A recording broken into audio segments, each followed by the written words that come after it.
Ah, this is going to be a beauty, I reckon. Shahid Bolson. It's like this. You listen to this guy speak. He's articulate. He knows what he's talking about. He doesn't stutter and stumble and then look at you having a fucking mental fucking malfunction like most of our politicians do. I've seen Tony Abbott do it. We've seen them all do it. You've seen them get into dribble and stutters. They're hopeless. They actually don't have a clue what they're rambling on about half the time. Because they're following a script. They're following a script, and you throw them a curveball question and they're fucked.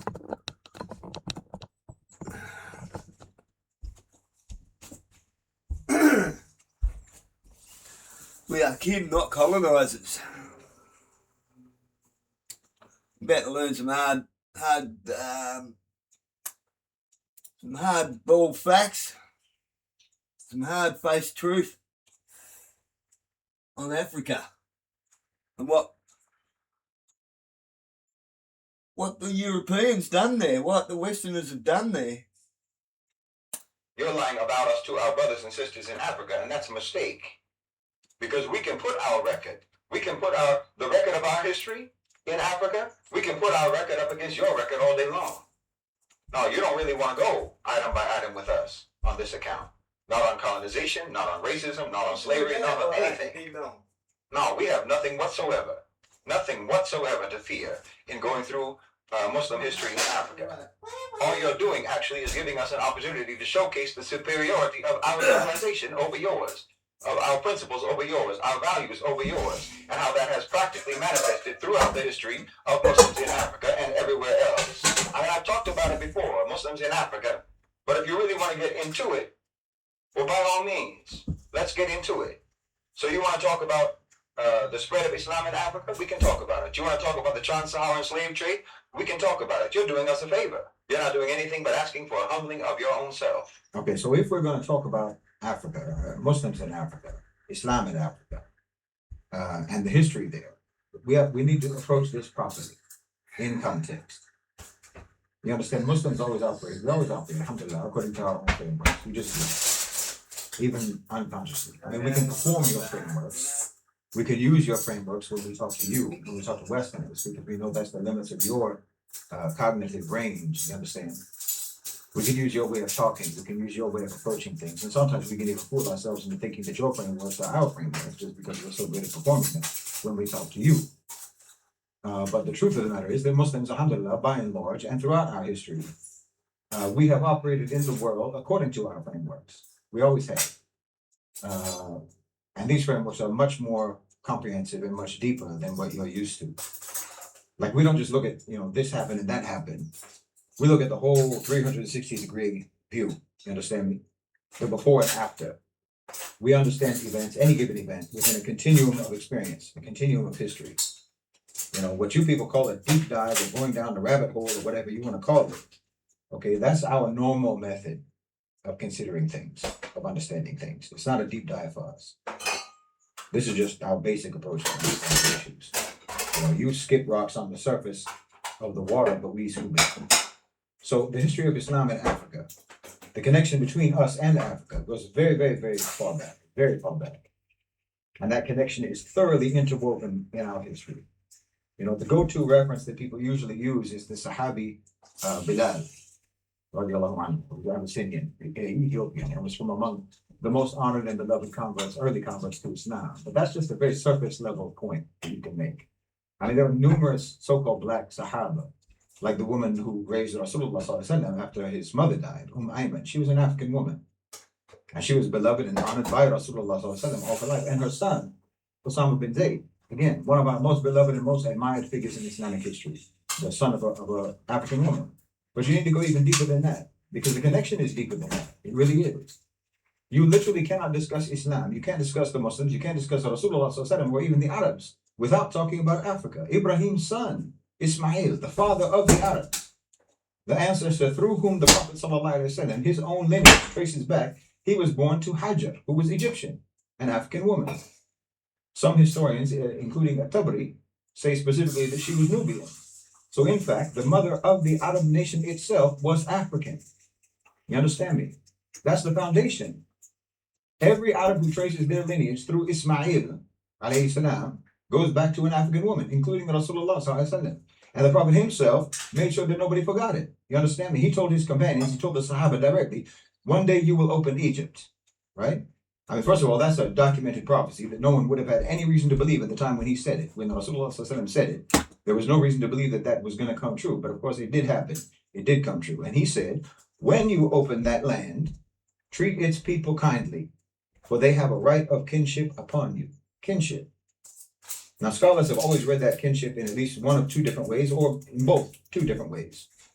One is that there's a tie of kinship through Hajar, the mother of Ismail, who's the father of the Arabs. Then the other is about Maria al-Qibtiyya, the Egyptian slave who was given to Rasulullah sallallahu alaihi wasallam by the Maqawqis of Egypt, and who bore him his son, Ibrahim. So you have blood and marriage, and you have lineage running through, straight through Egypt, Africa, right? All invoked by the Prophet ﷺ himself as a reason for permanent honor and protection and respect and dignity and kind treatment towards Africa and Africans. This is an explicit command from Rasulullah ﷺ. This is foundational. So yes, Africa's relationship and Islam's relationship with Africa predates even Rasulullah ﷺ and goes all the way back to the origin of the Arabs themselves, and back to Hajar, back to Ibrahim, back to Ismail alayhi salam. You know, the running between Safa and Marwa on Hajj, that's a commemoration of the acts of an African woman, the actions of an African woman, the wife of Nabi Ibrahim, the mother of Ismail, the mother of the Arabs, Hajar. Over 2 million Muslims just this year honored her, this year at the Hajj, when they performed the rite of Safa and Marwa, the running between Safa and Marwa. You understand? And everybody knows what that act commemorates. When Hajar was running back and forth looking for water. Everybody knows what it commemorates. Everybody knows who it commemorates. And of course, obviously, everyone knows about the first hijrah, right? I mean, when the Muslims, the early Muslims, the first Muslims, needed refuge before they even made the hijrah to Medina, the first hijrah in the 5th year of Islam, when the persecution in Mecca became too unbearable, Rasulullah ﷺ, he didn't send those vulnerable Muslims to the east or to the north or anywhere in the Arabian interior. He sent them south, across the Red Sea into Abyssinia, to Africa, was now Ethiopia, to the court of the then Christian king, Najashi, on the strength of nothing but his reputation as for being a just ruler who doesn't do wrong to anyone. And when the Quraysh sent their envoys to try to get the king to turn over the Muslims to him, he listened to Ja'far bin Abi Talib reciting the words from the Quran about Maryam and Isa alayhi salam, and he wept. And he gave them sanctuary, and he refused to turn them back over. You understand? So the first sanctuary that Islam ever knew, that the Muslims ever knew, the place that kept the earliest Muslims safe and kept them alive when the kuffar of Mecca wanted them dead, was on African soil under an African king's protection. And Najashi accepted Islam. He converted. The first head of state, in fact, the first ruler to embrace Islam was an African ruler in history. So you need to understand, the Muslims in Africa, this isn't like the Europeans in Africa. You understand me? Africa is not a place that Islam eventually reached, or that the Muslims suddenly became aware of, or they suddenly came to Africa out of nowhere. No, Africa is woven into the identity even of the Prophet's own bloodline, sallallahu alaihi wasallam, and into his explicit instructions to the Sahaba, to the Muslims. And the survival of the earliest Muslim community, Muslim refugees, before Islam had spread anywhere at all, was granted to us in Africa. So whatever the Westerners, the Westerners who want to drive a wedge between the Muslims in Africa, between Africans and Arabs, between Muslims and so-called black people in the diaspora or wherever else, whatever they want people to believe. Well, you got to also remember, not always, quite often, when an obvious scholar is talking about a prophet, sometimes they're actually talking about Jesus. Yahweh. Right? Yahweh.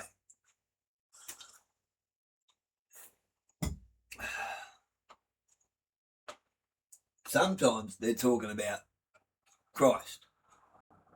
Not always. They don't always name which prophet they're talking about. They see Jesus as a prophet, and us Christians see Jesus as the Messiah, as God himself.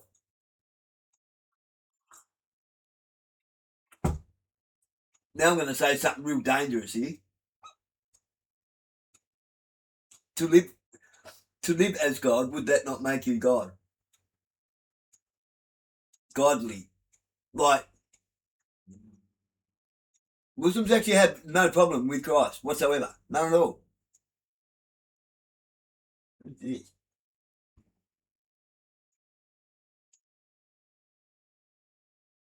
Actually have no problem with Christ whatsoever at all.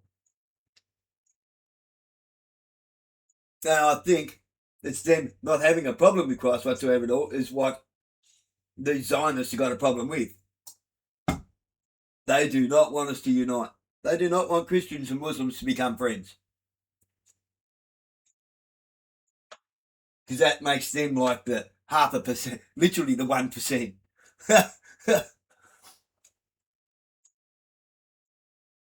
Because Zionism isn't a religion; it's a political agenda. About Muslims and about Muslims and Africa being what alien peoples to one another or hostile to one another or so on. The actual root of the story proves the complete opposite. We were never separate. We were never alien to each other. We were never hostile to each other. We're kin. And our Prophet ﷺ told us that we're kin, and he told us to honor that kinship, and we did, alhamdulillah. Now don't come talking to me about some Arab guy who owns the corner shop in your neighborhood and he was rude to you, right? Some Muslim, this Muslim or that Muslim did something or said something racist or what have you, right? Like some individual experience is going to nullify the totality of our history and what our deen teaches us and what we have always manifested on a civilizational scale on this matter. That's dishonest. That's dishonest. That's like saying that a university, that's like you saying that. That is very dishonest, because how often have we all done that? Even in groups. Eh? Even in groups. This is what I call the politics of religion and the religion of politics. Oh, it's the neo-Nazis, it's Antifa, it's this, it's that, it's right, it's just us. Okay? It's just us as a collective, we're fucking hopeless. Right? We can't get along with ourselves. And we're going to blame the Muslims. What? Can't grow up.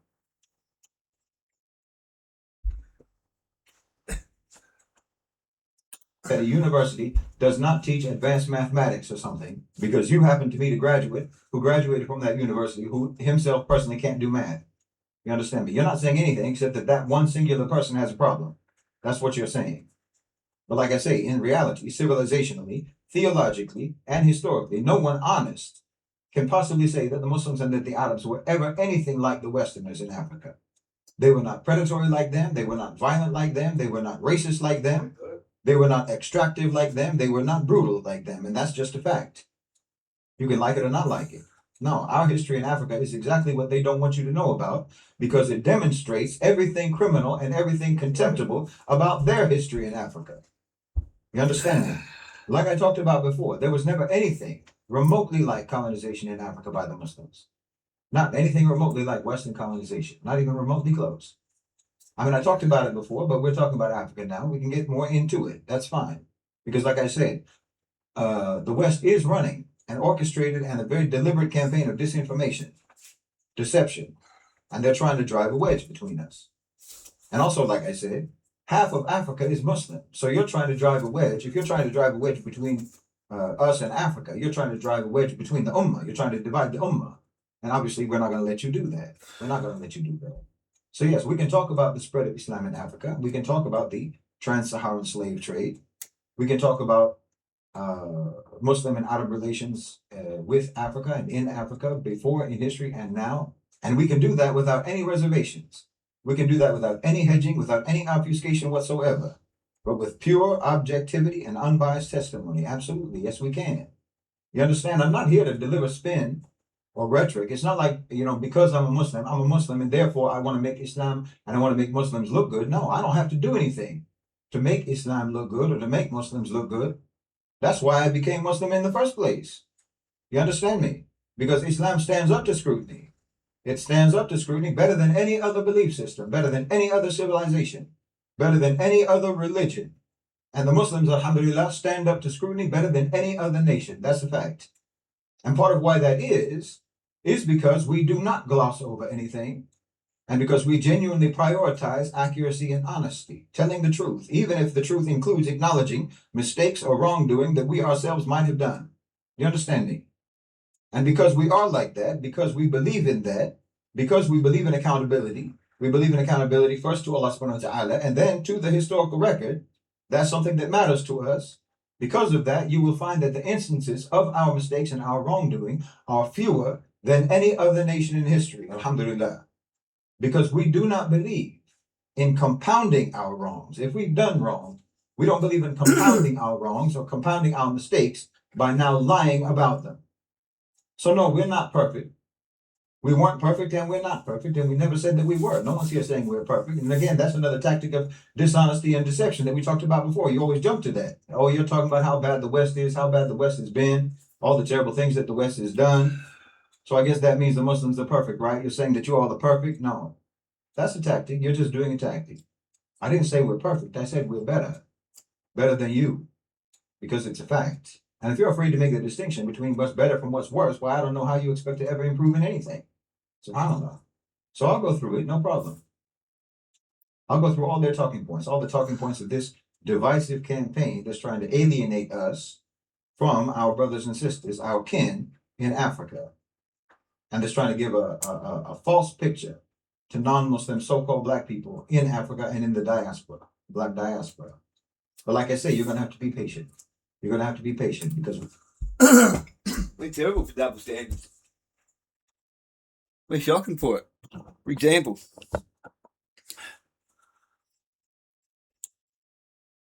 my son and I did register to volunteer, and we did volunteer for a little while at Burnie Community House. It was an interview involved. No checks and balances, just an interview. No police check, no working with vulnerable people check, no drug screening, nothing. Now, we went to register, we was going to volunteer at the City Mission. Not that I'm a big fan of their, I'm going to say their politics, for lack of a better word on the minute. You have to pass a police check, working with vulnerable people check, which I can't. I can pass a police check, not a working with vulnerable people check, because I have a false statement lodged against me of family violence. Again, no drug screening. But you go for any employment, any job around the place, and you've got to pass a drug screening, say like at Ron G's, just to go there to find everyone there's on crack. Literally, like half the people there are on ice. Off their fucking tits, or they're alcoholics. And the whole passing the police check and all that's, you don't have to pass a working with vulnerable people's check, but you do have to pass a police check. Allegedly. I don't know about that. I don't even think they take it into consideration. It's just going through the motions. They can't get anyone the fiberglass because, as a father, I get more to sit here. I get more to stay home and do this and try to provide some kind of value to my community, add value to my community, and try and provide some kind of enlightenment to the world. Doing everyone a favour. I'll get more to stay home and do that. What the fuck? Seriously, by quite a significant amount. As a qualified tradesman at Ron G's, they paid me $1,700 a fortnight. Like, I get over $1,000 a week to stay at home. Where's the incentive for people to work? Seriously. I'd still love to be going back to work. I'd go back to work for a couple of grand a fortnight. Absolutely.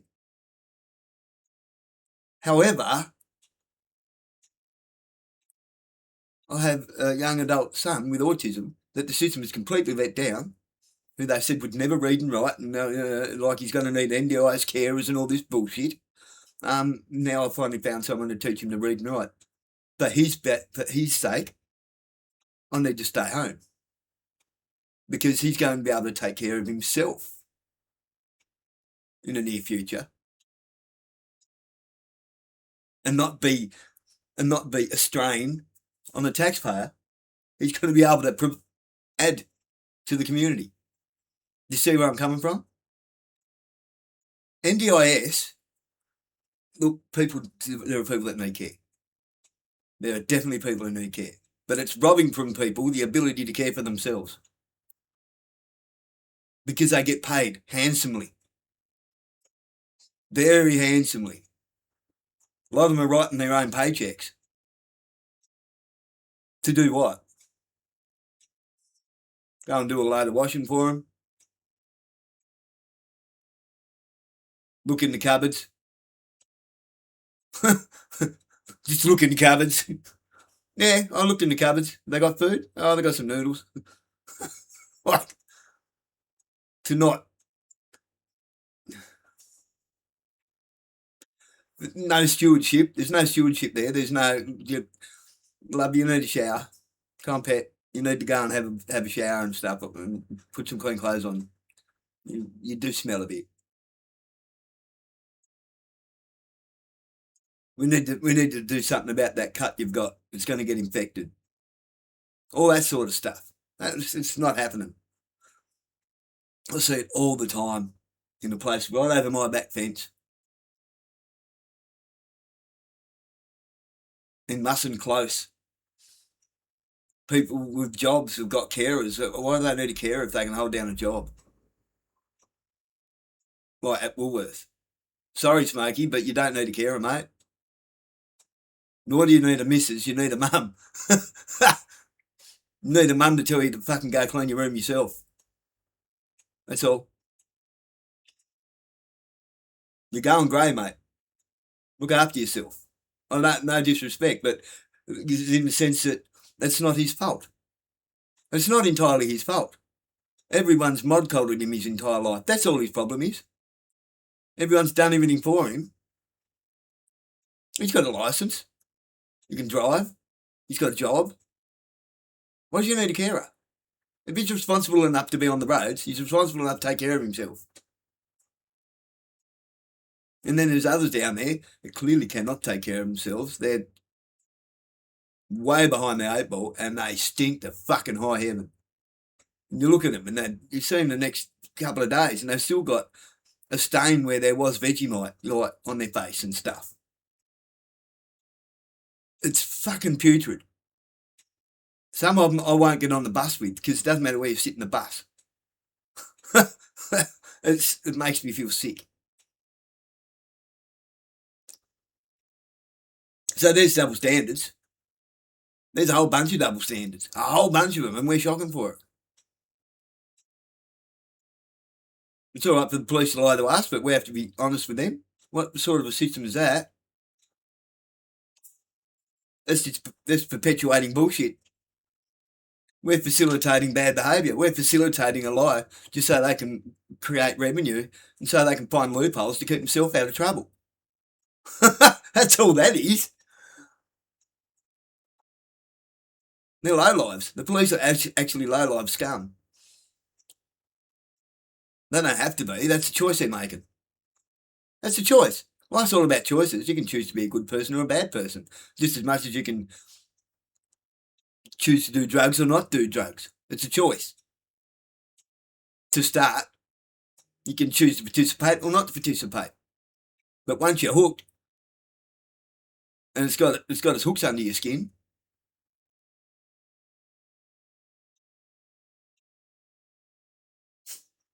it's funny because I look at the police as an addiction. They're addicted to their little group. They're addicted to having each other's back. They're addicted to the power and the authority. They're addicted to it. They're junkies. They're narcissistic junkies. Just a different drug. Addicted to your phone, addicted to your badge, addicted to how many stripes you can get in your shirt. It's just another addiction. If they go around bashing up addicts, thinking that's going to fix them, but they don't do anything to stop the supply of drugs. What's that? That's just a bunch of thugs. They're paid thugs. That's all they are. Double standards. We all treat each other like shit. And then we want to blame somebody else in another part of the world. Oh, but look what they're doing you mean the people that we damaged, then invited here and kept damaging, and they don't actually know any different because they grew up in a destroyed country that we destroyed. How do you expect them to be any different if they don't know any different? That's the life that kept them alive. Behead or be beheaded. We did that.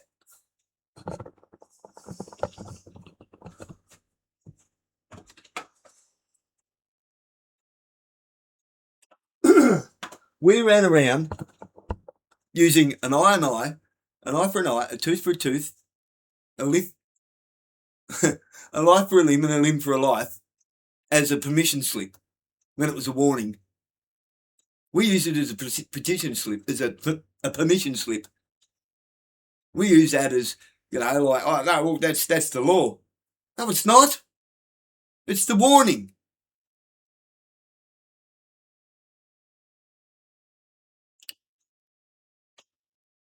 We forced them to use that as law. As the law of the jungle, the law of the land, or whatever, like an eye for an eye and a tooth for a tooth, life for a limb and a limb for a life. That's a warning as to where it leads. An eye for an eye leads to a life for a limb and a limb for a life.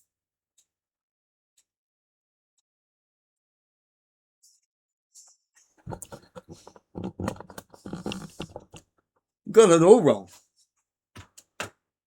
We use our own frameworks, we use our own approach. I know some of you are not going to have the attention span for it. I mean, it's normal in the Muslim world. If you don't know, it's normal in the Muslim world, in Muslim media, for a single topic to be a 3-hour conversation. I don't mean some Joe Rogan style, 3-hour meandering gibberish jumping from this to that. I mean a sustained, focused conversation about one single thing that can go on for hours, because we're not superficial people. So first of all, when you talk about Islam spreading in Africa, right? You need to define what you're talking about here. Are you talking about belief in Islam spreading? Or are you talking about Muslims migrating into Africa and living in Africa? Or are you talking about This is a big reason I don't get into a lot of the podcasters.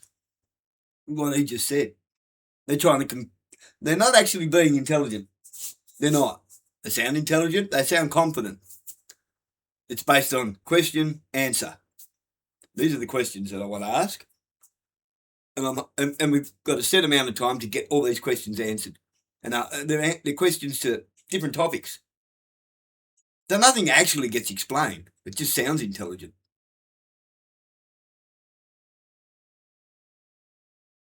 All they're doing is talking about a lot of different things. It's like 10 smoke breaks all crammed together. There's nothing logical about it. Bullet point conversation at best. Kind of like how courts work. Muslims establishing governance over the lands in Africa, because these are all three different things and they all have three different stories. I already talked about the fact that Islam spread in Africa just like it did anywhere else in terms of religion, in terms of faith. It spread very, very gradually over the course of centuries. Again, that's just a historical fact. And it's regardless of whether or not there was a Muslim government over any particular land. That had no bearing on it. Muslim rulership never translated to population conversion. Population conversion usually went the other way. Population conversion led to Muslim rulership, not the other way around. You understand? People didn't become Muslim because the government was Islamic and made people or coerced people to become Muslims. Rather, governments became Muslim governments because the people themselves had converted, and then rulership just followed organically. That was the case across most of the Muslim world, and across Africa, most of Africa. And again, this is because we take the religion seriously, because we operate within that framework, like I said in the beginning. So it's a foundational principle in Islam. It's a foundational principle. This isn't just a talking point for an argument. It's in the Quran itself. There's no compulsion in religion. No compulsion in religion. The Quran states it unequivocally in one of the most repeated and one of the most binding ayahs of the Quran. You understand me? I'm not retrofitting this into the historical record to make the historical record look good. No, this is the actual instruction that shaped how Islam and how Muslims moved around the world, including in Africa, how Muslims dealt with other people and how Muslims dealt with other nations. So Islam reached most of Africa, West Africa, Sub-Saharan Africa, overwhelmingly through trade, not conquest. Merchants crossed the Sahara carrying gold, textiles, books, salt, whatever. And scholars followed them. Religious people followed them, accompanied them. This isn't missionaries, by the way. I'm not talking about missionaries. No, that's our scholars and our religious people going primarily to attend to the needs of communities that developed as a result of trade and interaction. In other words, they were going there for people who were Muslim already. They weren't going there to make dawah. They weren't going there to proselytize. You understand? People encountered Islam through contact and through the example of Muslim traders who were honest in their dealings and they were fair with people. So they encountered Islam through that and through intermarriage. See, we're talking about the very slow accumulation of exposure to Islam and interest in Islam over the course of time, over generations, not through some army invading and converting people at the point of the sword. Because Muslims, again, as a civilizational collective nation, follow Islam and operate according to Islam and those frameworks.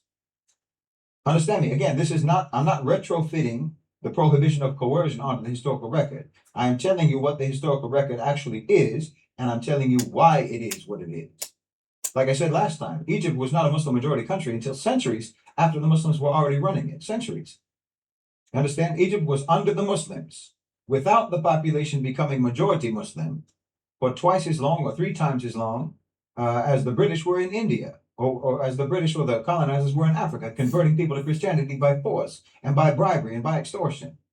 Let me say that again. Muslims were in control of Egypt, right? They were the government of Egypt for at least 300 years before the population of Egypt eventually became a Muslim majority.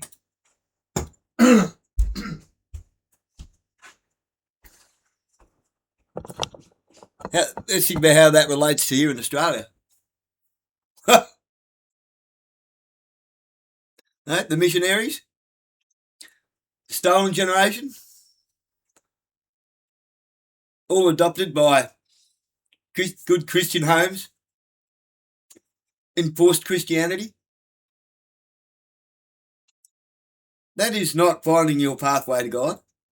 That is not walking your own path. That is not a relationship with Jesus. That's a bastardized version of walking with Christ. It's a bastardized version of it. At best, it's terrible. You can't do that. You can't force somebody to find Christ. They're either going to find him or find Christ or they're not. And if you're going to force them to do it, they're going to... Nothing good has to be forced. It's organic. If you have to force it, it's probably not meant to fit. It's probably not fit for purpose. And it's come from the Christian. Okay? What they were forcing was, what they were trying to force wasn't anything good. It was subservience. It was submission.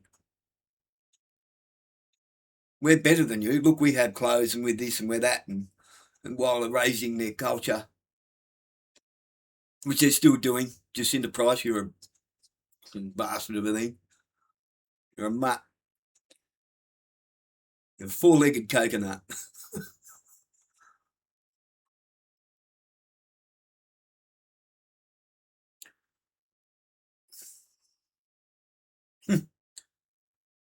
Four-legged coconut. And that's coming from a man who's does have from original in me. Yes, I've studied the words properly.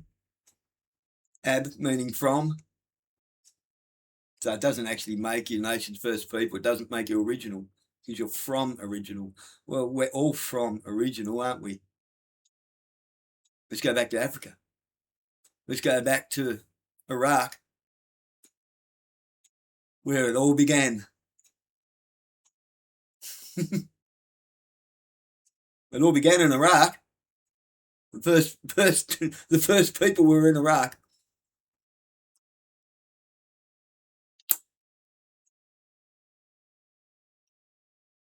See how we've been divided and segregated, and they've used religion to do it. He's talking about faith, not we've got religions. They had faith. I don't have religion. I have faith. Not just faith. I know. I just know. Okay, it's you won't. We all have our moments. I think, God, I know, but gee, this is like girls' schools, that sort of thing. But then I think about these are innocent, and life is temporary. Life is temporary, and these are perfectly innocent souls.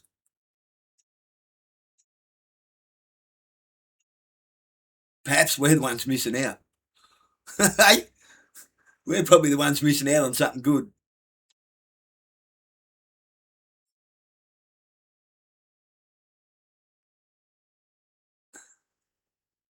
And the lies that we told and we tell ourselves, oh, they're in heaven now, really, like about our friends, about even our own brothers, sisters, blood sisters, like immediate family. We know things that we've all done and not repented for. What do you mean they're in heaven now? Funerals. Stop telling everyone that now he's with God. Is he? Is she? Really? How do you know that? The actual likelihood is that we're not. It's not once saved, always saved. It's not, I'll confess on my deathbed and now I get to go to heaven. No, it doesn't work like that. It doesn't work like that. I'll confess to this bloke here and hopefully that'll get me into heaven. That's a risky way to live. That's a risky way to be, isn't it? That's the ultimate gamble. I'm hedging my bets.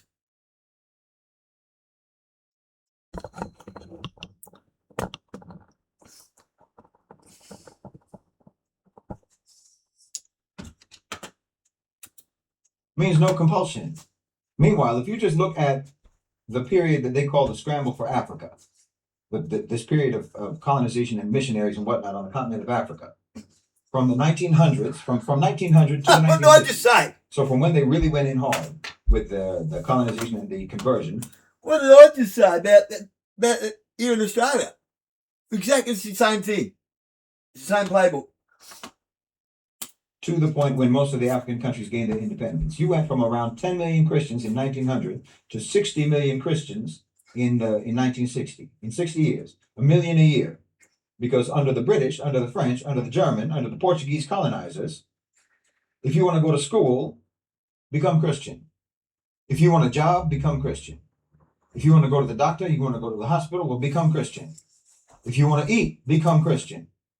And how was that done? Catholic schools. I went to Catholic school. I went to an old school Catholic school, and we learned shit that they won't teach us anymore. They won't teach us anymore, and that's why I'm dealing all the time with all these brain dead idiots.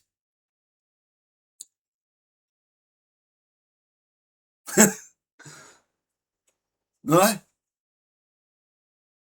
We learned about Magna Carta. We learned literally in primary school. When I left high school, I still was like, nah. Oh, you're trigonometry and algebra and blah, blah. Really? I've never used it, never needed it.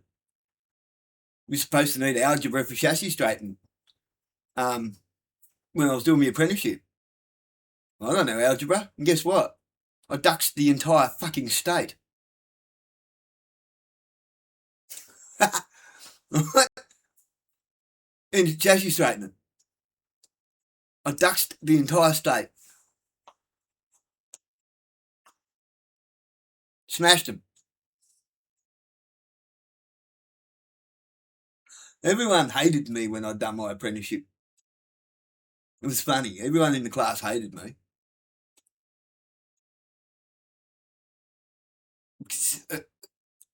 Even some of the teachers did. I was like the humiliation thing. The tiny little fella that they all had nasty nicknames for. A couple of them thought I was all right. They thought I was full of shit. You know, coming from a race car family and the life that I'd lived. They actually thought I was just full of shit. Because I was 17, 16. I was 16 when I started my apprenticeship. And all there was grown men with kids and stuff doing that old apprenticeships and I didn't, again, not fitting in. I've never fitted in anywhere because I don't want to fit in. I don't want to be I don't want to be one of the goats. I'll be part of a flock, but not part of a goat herd.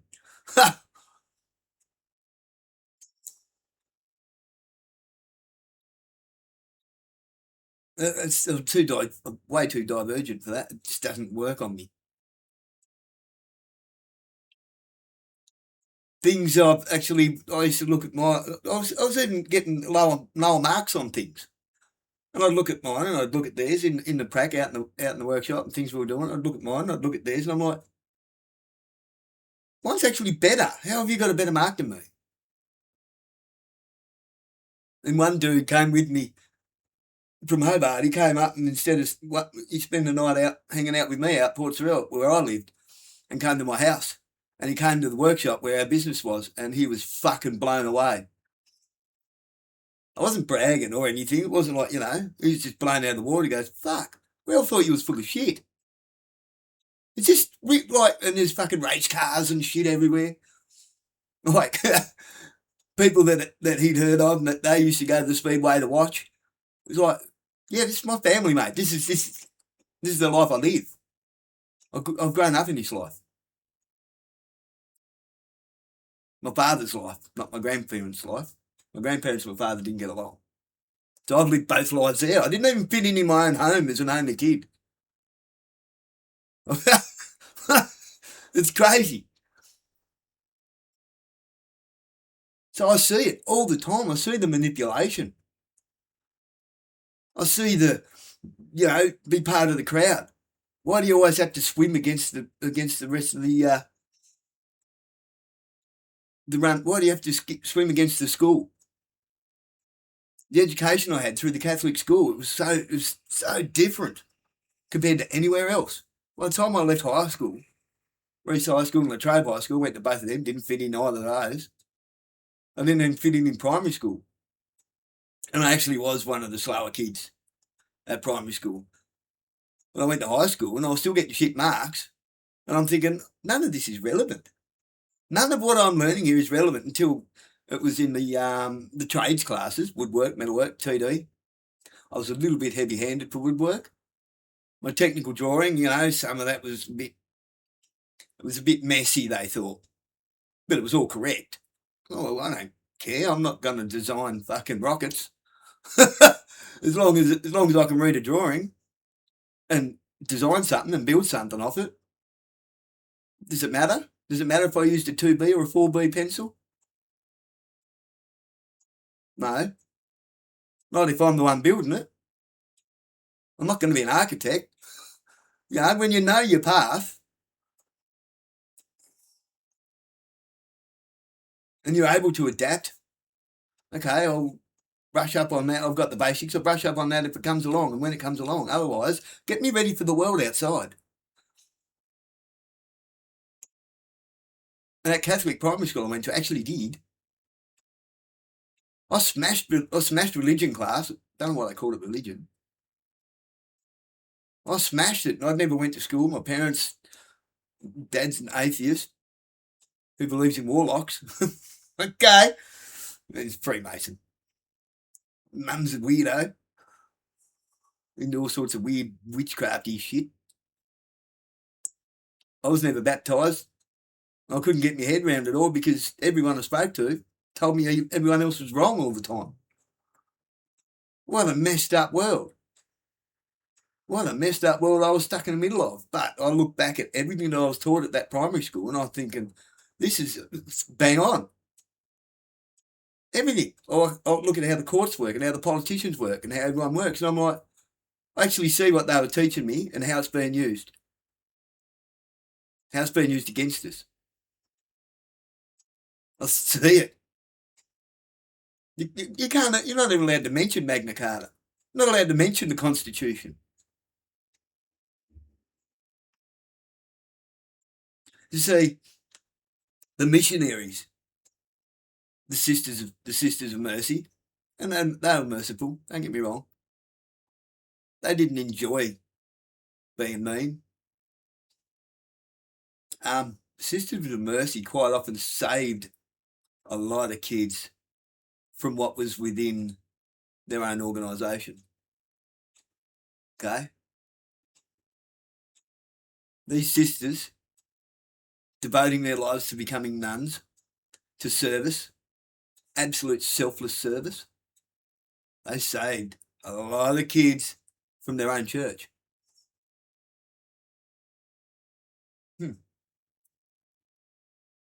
Trust me. Yeah, they did.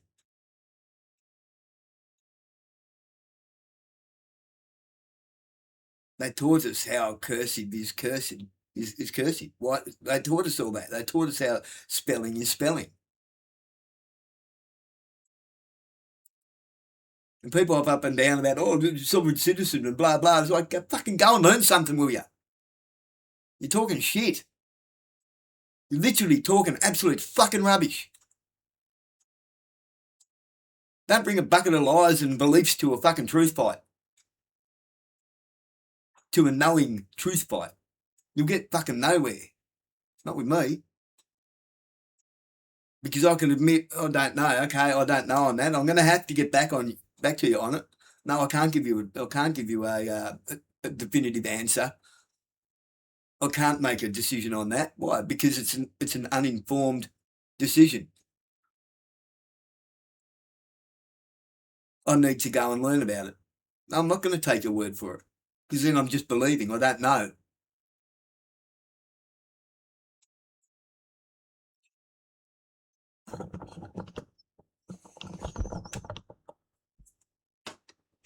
Everything he's talking about here is exactly what happened here in Australia. No different. If you don't want to get shot, become Christian. Yes. You want to talk about compulsion? You want to talk about forced conversion? That's your history. That's your history in Africa, not our history. Well, I know it's going to end up a bit long, isn't it? Is what it is.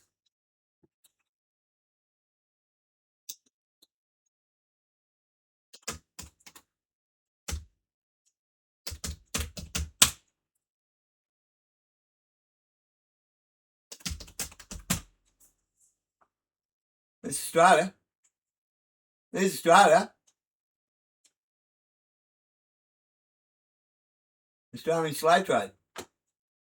Don't tell me it didn't happen. Of course it bloody did. Huh? Yeah, all chained together.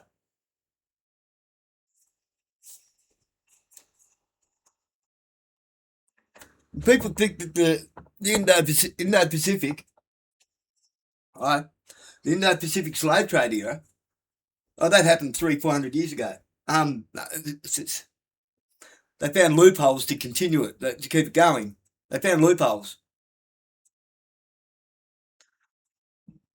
in the wording, in the spelling, in the cursive, in the writing that nobody could read. What do you think is called cursive? Now it's link writing. Links everyone together. It links you together in the cursing, in the cursive of it. It's a curse. Like, it's not over magic potions and shit. You're entering into contract through the cursive. There's nothing There's no woo-woo about that shit. You don't understand it, but you think you do because you ask, do you understand? Because you think you know what it means. Because words have multiple meanings.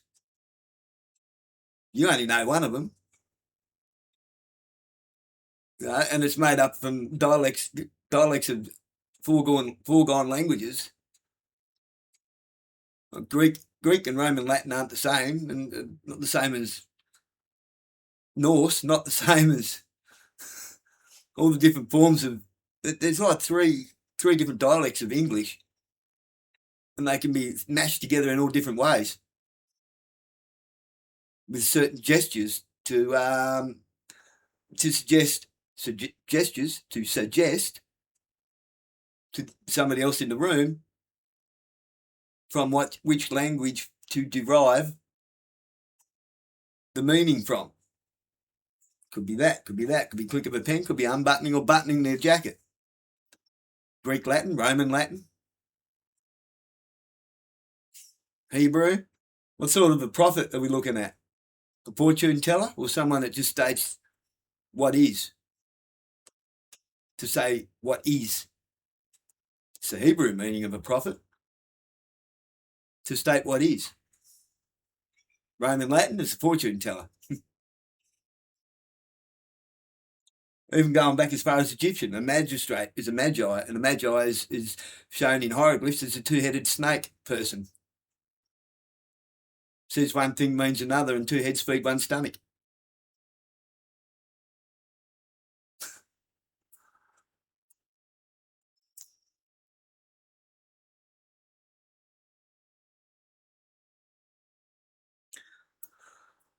Indo-Pacific slave, that's what I was saying, wasn't I? 300 or 400 years ago, where they coined the term black and white human beings, black and white humans. Oh, here you go, Hugh means monster. And man, the corruption of man. Think about Noah. Mankind had become corrupt. And bloodlines were corrupted. Became monster man. And it happened again. We have corrupted bloodlines. I'm not getting into that. It'll go over your head. But in the Pacific slave trade, they coined the term black and white so that they could make a writ, W-R-I-T, to classify black people as less evolved. Darwinism, anybody? As less evolved, therefore that they could categorise them as cattle, as livestock to be traded, working livestock like oxen. So we go back to Christ's time. And he talks about people putting a yoke over their own neck, an oxen yoke. When you go on boat, you're putting a yoke over your neck. You're surrendering and submitting yourself to being a slave to the government.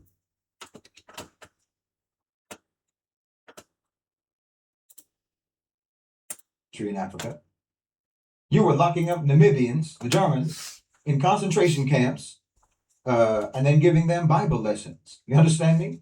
Meanwhile, if you were a non-Muslim living under Muslim rule, your access to education, to healthcare, to food, to shelter, security, basic needs, basic rights, you had it. You had all that. It was not contingent upon you becoming a Muslim. It was not based on you being a Muslim. You understand me? We provided that not because you were Muslim, but because we are Muslim, and that's what we do. When you all went to Africa, or you went to India, or anywhere else, you used basic level decency, basic level provision, basic level sustenance, basic level human decency and kindness as leverage. You made conversion the only way to get access to sustenance or educational opportunity. And yes, literally, sometimes it was the only way that you could even save your neck. That's what you did. That's what you did. See how nice the Christians are? See how kind, see how generous. They build schools, they build hospitals. They build orphanages and clinics and food centers and what have you. And all you have to do is become a Christian to get access. Aren't they kind? Aren't they compassionate? Don't you want to eat? You understand? You withheld from people in order to blackmail them into becoming Christian, while we provided to people no matter what religion they followed, because we were following our religion. And that's what Islam teaches us. Again, these are just the facts. You're free to check on it. This is just the truth. In a lot of the lands in Africa, you had African kings converting first. They would convert first, often after years of exposure to Islam through, again, trade relationships. And then their populations would follow gradually afterwards, sometimes over a century or more, generations, right? With the older beliefs still coexisting right alongside Islam for generations. This happened all over the place. This is not the profile of an imposed religion. This is the profile of a religion that the people themselves, over time, actually just chose on their own, of their own volition. Now, again, compare that to how conversion happened in the colonial context, the Western colonial context, when your missionaries arrived alongside the soldiers, in front of them or behind them, when the colonial administrators would come to the people and give them treaties written in languages that they couldn't understand. And your missionaries came in, they came walking in the wake of like land seizures, carrying a picture of a so-called God that just so happened to look exactly like them. La hawla wa la quwwata illa billah. No, the historical record simply does not show any institutionally backed forced conversion to Islam anywhere on the continent, and that's just the truth. What it shows instead, over and over, is conversion following peaceful interaction, usually again through trade, and that trade led to interest in Islam because the traders themselves were so upright and fair and pious in their dealings. That's not just me saying. This is literally the documented pattern over and over again across Africa and across most of Asia, places like Indonesia and Malaysia. No, stop lying about forced conversion or colonization, Islam spreading by coercion and compulsion and so forth. Islam was never a colonizing religion. Africans embraced Islam on their own, whether there was a Muslim ruler or not, whether it was Muslim government or not. No, Africans made their own choice by their own intelligence. You know, West African Muslims, or many African Muslims, in fact, developed their own systems for writing coming out of the Arabic language, the Arabic script, Hausa and Mandinka and so forth, the Arabic script they used. And they produced entire bodies of indigenous literature, poetry, religious scholarship, and so forth in their own tongues. For their own communities, you understand? The Malays did the same, the Indonesians did the same. They came up with the Jawi script. Turkish language was in the Arabic letters. Somali language was in the Arabic letters. You understand? I'm not saying they were using Arabic language, but Arabic letters means they kept their language. You understand? They enriched their own languages. Nobody had to give up their language. That's not what a conquered or intellectually colonized people does.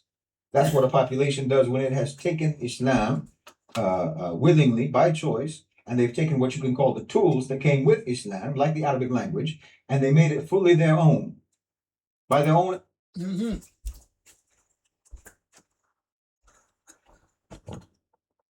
Exactly.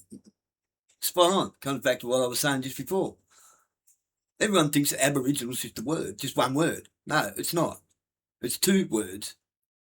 Ab coming from Latin. Right? From, I believe, Roman Latin. Could be Greek Latin. It's one of the two Latins, because they're not the same. And then you got modern Latin. There's three. Like, you got ancient Latin, ancient Greek, modern Greek, ancient Roman, modern Roman, like this, right? Auto ab ko means order from chaos. So it's on the American money. It's on the one pound note. Auto ab ko. They create the chaos, and then they give us order.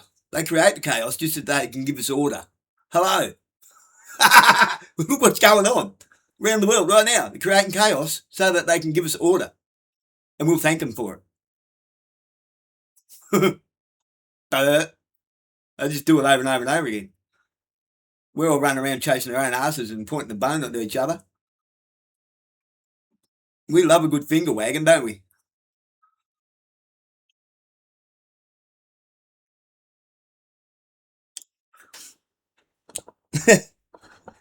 So, see, and then trying to use that logic of simplified language, Common Core English, which is a language of the commons. Only the commoners, that's the language that the commoners learn. You need to go and get some old books, old dictionaries and stuff. Start looking for the derivatives of words, broken down. Break down the words and look for the meanings behind them, how those words are constructed, because a word is constructed from smaller words. Together is to get her. All right. To gather. Together is to gather. Once you have gathered, it is together.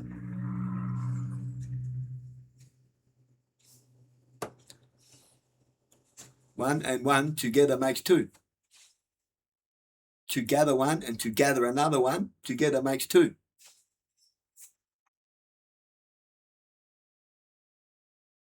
Gather kindling, gather lumber, and build my church. Lumber isn't a tree. Lumber is bits of a tree, all put together. Kindle. It's not a building, it's people.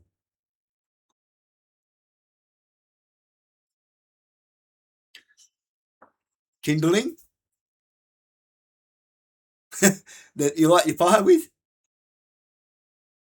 It's a bunch. It's a bunch of sticks. You're bunching sticks together. A bunch of people, bunch of sticks. Kindling.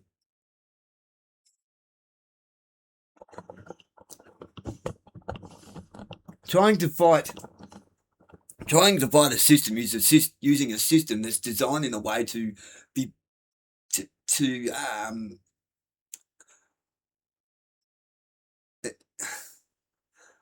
we're trying to use simplified language to fight against a system that was built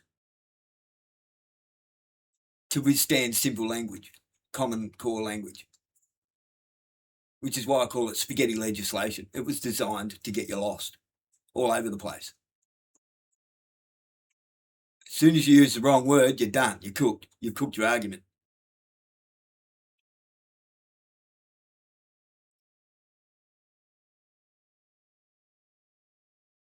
Do you understand these charges before you?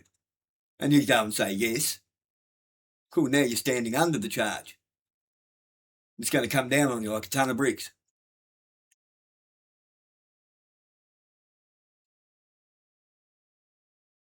I comprehend the accusations written on that paper.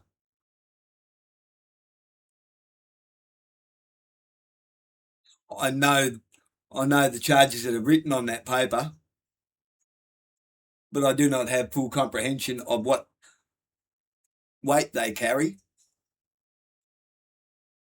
or what they mean commemoratively. You've got to be really concise about your questions. Always answer a question with a question. And you shouldn't have to do that. It shouldn't be that way. It's because we have to do that. Obviously, it's a dishonest system. So stop trying to use the system to fight the system. It's a corrupt system. So what do you do with something like that? You get your computer's corrupted. You get a virus in your computer. You get malware. You get a bot in your computer. What do? You get rid of it. You can't fix the corruption. You have to get rid of the corruption. So you walk away from it. I'm not playing this game. If you're hanging around with corrupted people, you're going to become corrupted.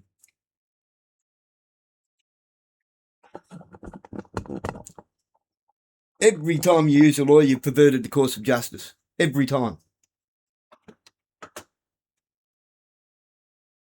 Initiative and for their own purposes and for their own people. I mean, yes, of course, the Arabic language itself spread as well. Of course it did, but not by force, by convenience, by utility, because that was the language of business. That was the language of trade. That was the language of academia, scholarship, and so forth. And you know that this is how it spread. You know that it spread by convenience and by utility, not that it was some institutionally, colonizer imposed strategy of cultural erasure. You know that that's not how it did, and that it was by convenience. When you just compare the Arabic that's spoken in Morocco to the Arabic that's spoken in Mecca, subhanAllah, it's almost not even the same language, honestly. Now compare the English that's spoken in, say, Bombay or spoken in Lagos, and compare that to the English that's spoken in the UK. It's the same. I mean, it's not only the same, it's not just the same, it's anachronistic to the colonial period. Do you understand? Common Core English. Common Core English, which is not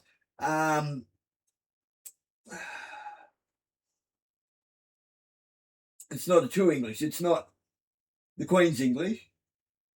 It's not corporate English. Right? Or legalese English.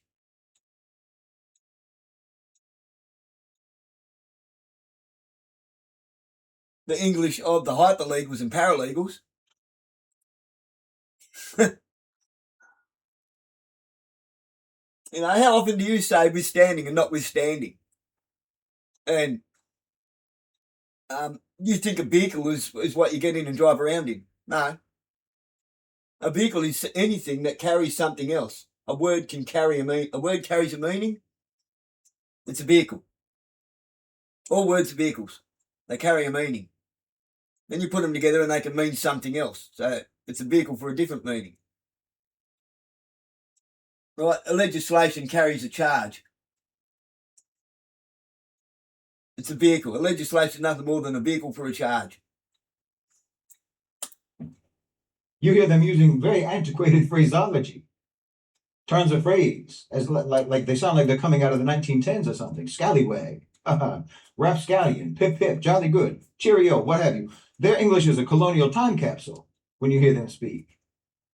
But you won't find any uniformity of dialect in the Arabic language across the whole Muslim world. The Egyptians talk one kind of Arabic, the Syrians talk another kind, the Algerians a whole other kind, the Khalijis another kind. You understand? And if you find a non-Arab Muslim speaking Fusha Arabic, classical Arabic, formal Arabic, and he comes from a Muslim country, he's only speaking that because no one in his country speaks Arabic, and he learned Arabic by studying the Quran. And again, you talk about cultural erasure. This is something that comes with colonization, cultural erasure. Well, look across the Muslim world. How do we dress? Just in Africa, just look about Africa, talk about Africa. Where's the Arabic uniform? Because I can see the Western uniform. It looks like what I'm wearing right now, suit and tie. And I'm wearing it because that's the culture that I actually come from. That's my actual lineage. That's my actual history. You understand? No one has to dress Arab. No one has to dress Arab. No one has ever had to dress Arab. This was never something imposed. Hang on, did you hear that? Did you hear that? I'll let him say it again. Just for your benefit. Culture that I actually come from. That's my actual lineage. That's my actual history. You understand? No one has to dress Arab. No one has to dress Arab. No one has ever had to dress Arab. This was never something imposed. And like I say, look across Africa. And again, you can look across the broader Muslim world. Everywhere, everywhere and every. I've been telling you all this for how long? Pauline, go away, you're a fucking idiot. You dead set fucking goose. Where did you find these people that you interviewed? Where do you find them? Seriously. I've been saying this the whole time, it is not a mandate. It is not a Sharia law to wear that get-up. You're a fucking idiot. You're dishonest. It's dishonest discourse. They choose to wear it. Why? Because the West is full of creepy men. And women, apparently. I'm pretty sure it's actually real. I got a naked picture of Pauline from a sex film. Don't ask me why. What? Just slipping in at the end. One, they have their own traditional clothes, their own traditional outfits. See, it's actually so diverse and so not uniform that you don't even know actually what Arab dress even actually is. You don't even know. You don't even know what the Arabs used to wear during the times that Islam was spreading in Africa. But we know what the Western colonizers wore, don't we? Because that's what they're wearing. That's what most of us. Right. Why not? Right now. Because she's asking Muslim women, would you wear a bikini to the beach? And she hops up and down about burqas and hijabs and hajibs or whatever they're called. Right.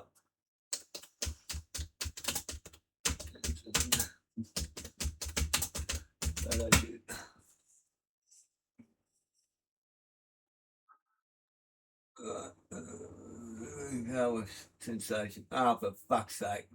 What? Holy shit, I remember that. There's Pauline. I remember that. Fuck me. I might actually even have that magazine. Before Street Machine, there was a magazine called Custom Vans and Utes. It's in that magazine. Holy shit.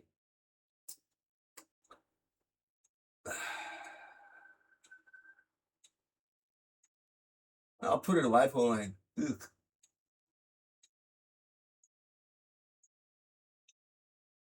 Pauline Hanson, Al Jazeera. Right. Right. She loves the guns. Yeah, she's a hoo-ah. She's a hoo-ah from way back.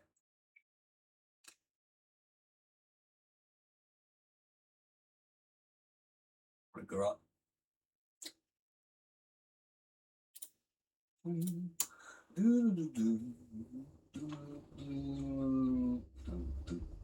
I think I've still got it. Where did I get rid of it? No, there it is.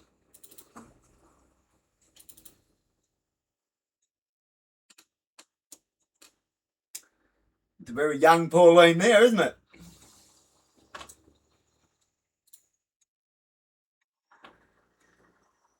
We'll let this play through because we're already over an hour. Certainly, most of the African Christians are wearing, by and large. We know the colonizer uniform. No, Muslim Africans wear their own style of dress, from Maghreb to Eritrea, from Senegal to Egypt. No cultural erasure, no colonizer uniform. The same way that Malays, like I say, have their own traditional dress, Pakistanis have their own traditional dress, and the same reason that I wear what I wear, my traditional dress. You understand? Because Muslims never dictated that your culture and your customs have to be Arab culture and customs or what have you.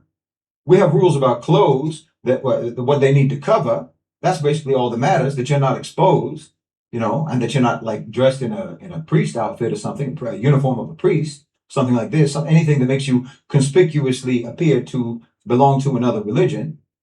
So again, Westerners, you forced people and coerced people to become Christian, to join your church. You replaced their language. You replaced their style of dress. You dictated uniformity and conformity with colonizer culture on every front. We never did that. And again, why? Why did we not do that? Because we have a system of law. We have a system of jurisprudence extracted from the Quran and Sunnah that tells us not to do that. To respect other people's ways, respect other people's cultures, respect other people's customs. Do you see the spread of Islam and the spread of Muslims across Africa and across the world operated in accordance with the teachings of Islam itself? Like if you knew about Islam, if you know about Islam, but you don't know about history, and you had to speculate about how the spread of Islam might look, how it would go, how it would be done, and you had to speculate about that based exclusively and only upon what you knew from the Quran and Sunnah, well, you would say that the spread of Islam would probably go exactly like how it did go. That it would happen exactly like how it did happen.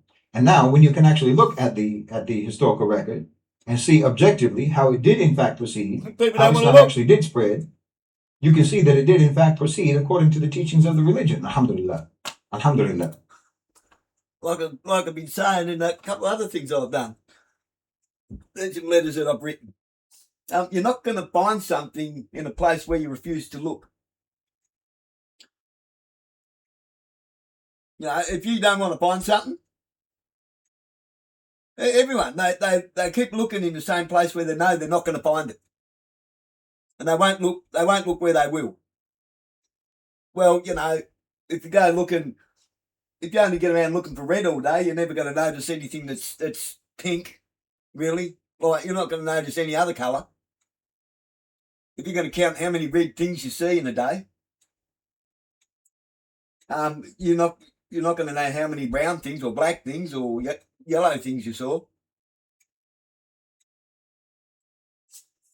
You only find them what you're looking for. And once the people became Muslim, khalas, they were Muslim. That's it. They're Muslim. They're part of the Ummah now, just like anybody else. I'm talking about everywhere, but it's the same in Africa. No different.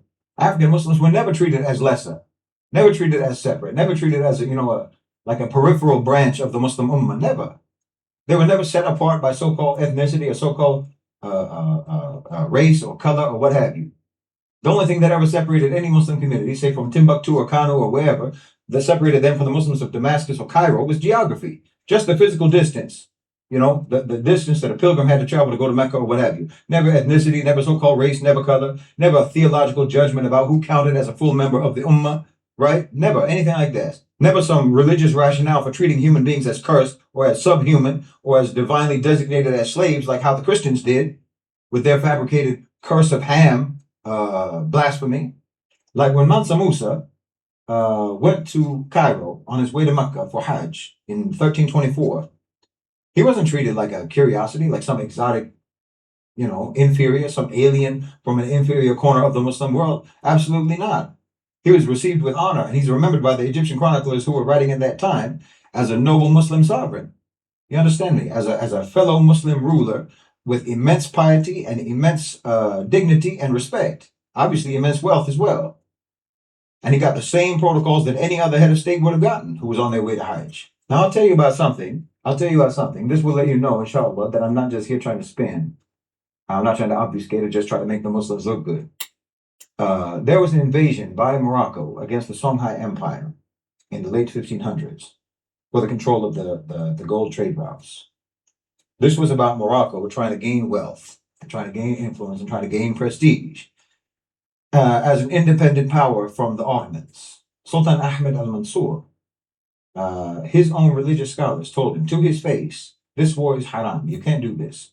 You cannot wage war against a fellow Muslim nation like the Songhai for a reason like this. But he overruled them. He did it anyway. So the Sultan's own court, the Sultan's own scholars and muftis told him not to do it, and he did it regardless because he wanted control of the gold, the gold routes.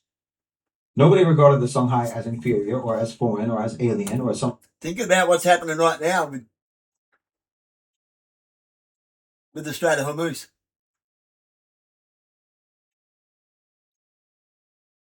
And the Panama Canal. Think about what's happening with the canals and the shipping routes.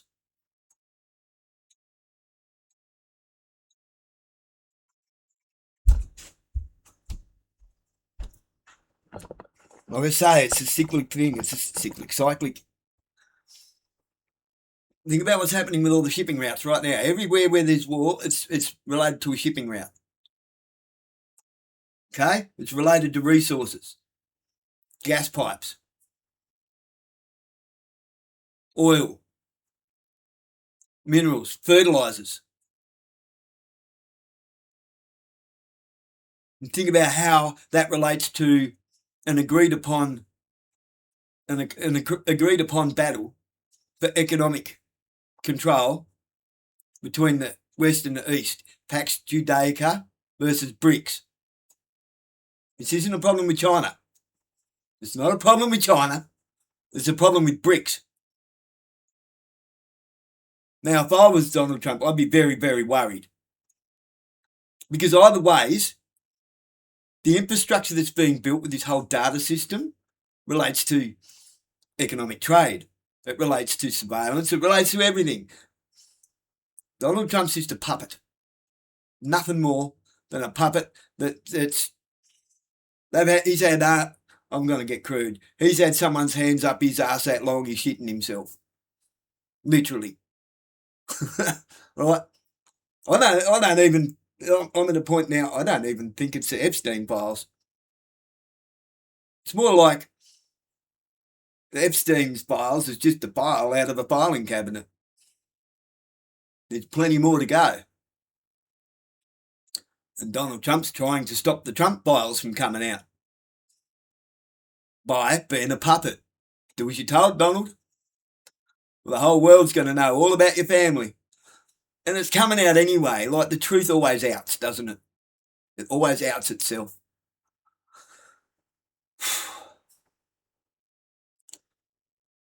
It's scabs. No, the war isn't what you think. The genocide They can't win an honest war, and they're trying to get China to come out into the ocean. It's not going to happen. They're going to be depleted.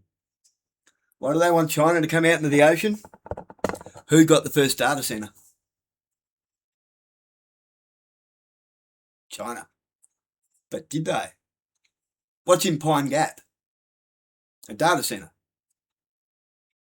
It's an intelligence base. It's a digital intelligence base. It was primarily put there to listen to China. But China's got they got the first megadata. Next one went in Jerusalem. Now they're installing one under the White House, under the ballroom.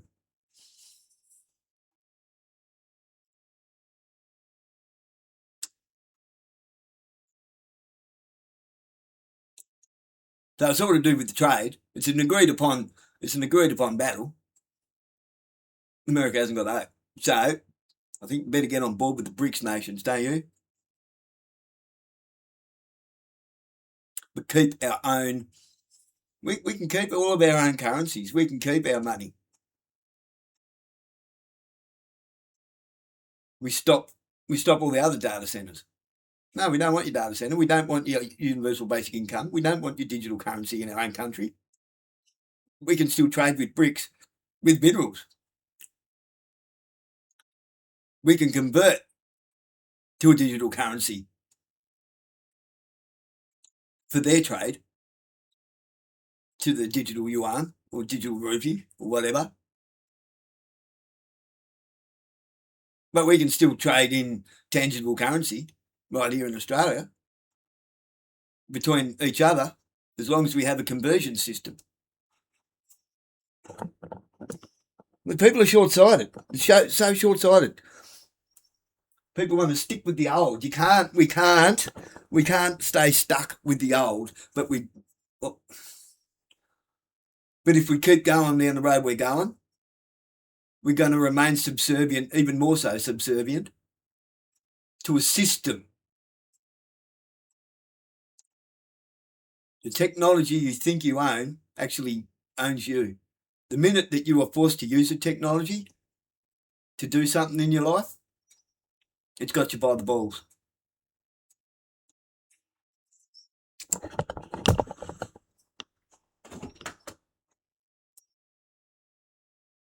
Wow, naturally eligible for conquest because they were black, because they were African.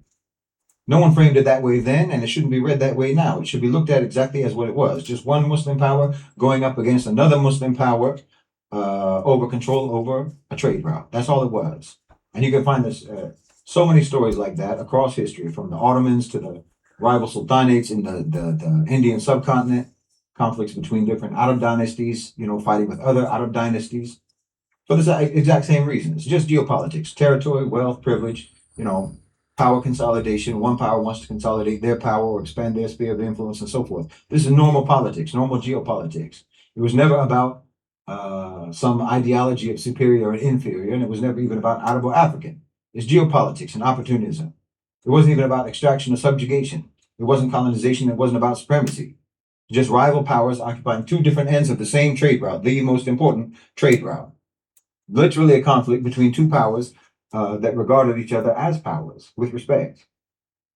Now, why I'm talking about this is because in the course of that conflict, after the Moroccans won, there was a scholar in Songhai, a Songhai scholar in Timbuktu, in what's now Mali, indigenous African Muslim scholar named Ahmed Baba. He was one of, if not the most preeminent Islamic legal scholars in West Africa. And he was in opposition to the Moroccan government, to the Moroccan Sultan. And he was arrested over that, and he was brought to Marrakesh as a political prisoner. Okay, Ahmed Baba was captured as a party to the conflict, and he was by any definition, on the losing side. And he was an opponent against the Sultan who arrested him. And even so, even in a state of active conflict, the Moroccan Sultan, the Moroccan court, could not bear to treat him as anything other than what he was, which is one of the greatest legal minds of his age. You understand me? He kept teaching. He kept issuing fatwa. He kept publishing. Students were allowed to travel and meet him in Marrakesh from all across the Muslim world. There was no restriction placed on who could come and sit at his feet to learn from him, political prisoner or not. 12 years he spent there. 12 years. And when he finally went back to Timbuktu, his fame and his renown had grown, and his students had increased, and his published works had multiplied throughout the time during which you could say he was under house arrest in Marrakesh. See, that's a measure of a civilization's real character, not whether conflict happens, because conflict is going to happen. Conflict always happens in any century between any power, you know. But look, they did not humiliate him. They didn't kill him. They didn't cut him off. They didn't really even imprison him. He was under house arrest. He still taught. He still published. He was still visited by students and by scholars. Do you understand? Morocco didn't say, "Oh, the Songhai, they're black, they're African, they're nothing, they don't have anything, they're primitive, they're backwards. We have to civilize them." No, nobody acted like this. No, that never happened. They treated that scholar with respect and with dignity, and they valued his knowledge to the point that, like I say, when he returned to Timbuktu, his renown and his stature had only increased, even though he was opposed to the Moroccans. Were you like that? Were the colonizers like that? Were you like that with the African scholars and the academics and the intellectuals who opposed you? Did you honor them? Did you respect them? Did you let them continue to host students and teach? No, I'll tell you what you did. In Algeria, for example, one of the leading legal minds in Algeria, one of the leading legal minds of the Algerian independence movement, Ali Boumendjel, in February 1957, French paratroopers abducted him, held him in solitary confinement, and tortured him for 43 days. And then they killed him, and they threw his body from a 6th-floor window out of a building. And then you lied about it for 60 years, telling the world that he had committed suicide. That's what you did. That's how you dealt with them. And in that same year, that same campaign, you arrested Maurice Auden, a French Algerian mathematician. He was working at the University of Algiers. And you arrested him, and you tortured him, and you killed him. And you also, with him, you covered up his death for decades until Macron admitted that the French military was responsible for his death and his murder and his torture too. Back in 2018, they said it finally. And everybody knows what you did to Omar Mukhtar in Libya. Did you let him continue teaching Quran? He was a Quran teacher. Did you let him keep teaching his students? Let his students come and sit at his feet and learn? No, you hanged him in front of his people. That's what you did. So set that against Ahmed Baba, right? He was captured. He was given students. He was given a platform. He was allowed to become more and more famous, more renowned under house arrest than he had been before it. Now, was it right to arrest him? No. In my opinion, no. Was it right for Morocco to attack the Songhai Empire? No. But again, that's just power geopolitics between two powerful African kingdoms. Nothing about that is colonization. That's just power consolidation between one African power player against another, trying to secure end-to-end control of a trade route. That's all that was. Nobody pretended that it was about race, that it was about superior or inferior or anything like that. No one tried to erase the culture. No one tried to deny the merits of the people of the Songhai or their accomplishments. I mean, what did you do? What did the West do when you came to Timbuktu, when French forces occupied Timbuktu in December 1893? Slaughter, collective punishment, looting, hostage taking. And this was explicitly undertaken by the French as part of a broader military campaign of explicitly imperial expansion, what they call French Sudan. The French Sudan, they called it. You came to Timbuktu and you stayed there from 1894 until 1959. That was the city that produced the most elite scholarship in West Africa, Islamic scholarship. They had built one of the great manuscript traditions in African history, hundreds of thousands of pages of law, of theology, of astronomy, of science, of medicine, built by generations of African Muslims and their students in their own institutions, brilliant minds. And under French colonial administration, most of those manuscripts were seized and were burned. They weren't studied, they weren't preserved, they weren't respected, they were destroyed. And the damage didn't even stop when the colonizers... Like I said, the victors don't write history, they erase it. They're doing it now. Literally. Scab's going past again, same one. It was Flinny. Go away, Flinny. Stop trying to intimidate me. Because you don't. They're doing it again now. All the techno dweebs. They're burning books. The book burnings are going on now. Left. To this day, families in Timbuktu will keep manuscripts that they've hidden for decades. They'll keep it hidden away from outside researchers because of the memory of that era and what it taught them, that if you let a foreign power know what you've got, that's how you're going to lose it. You understand that fear outlived French rule by over 60 years. That's how deep the cut is. You see how they do? And today in English, the word Timbuktu is a joke to you. You took the name of one of the most accomplished cities, one of the most respected cities, one of the most honored and one of the most brilliant cities in Muslim Africa, and you turned Timbuktu into a synonym for the middle of nowhere. It's a joke to you, the name. You see how they do?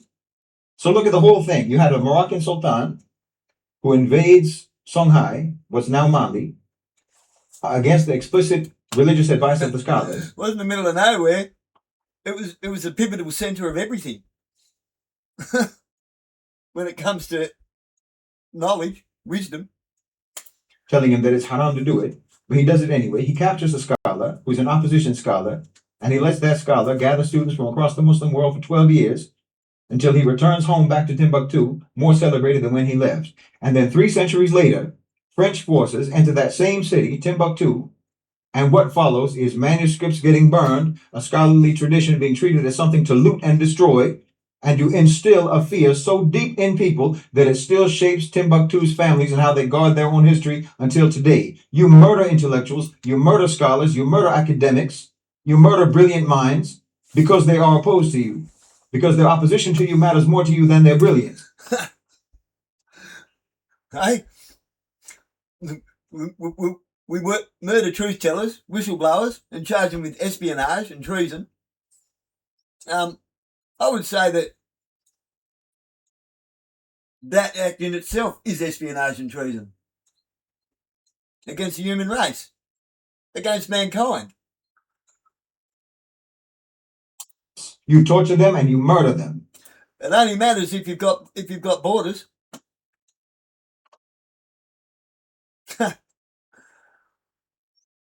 What? It only matters if you've got borders.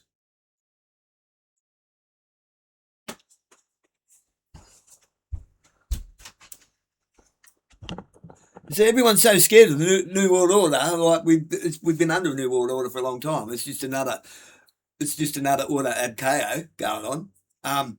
Why? Economic control. That's all. All your stupid, retarded whack-a-mole politics. It's exactly that. It's stupid and retarded.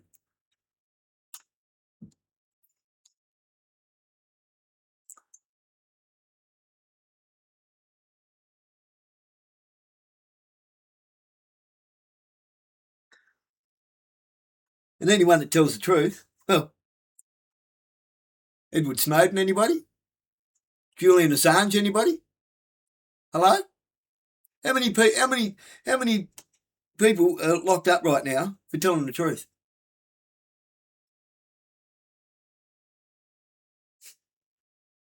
How many people's lives are being ruined because whoops, we redacted the wrong line in that file?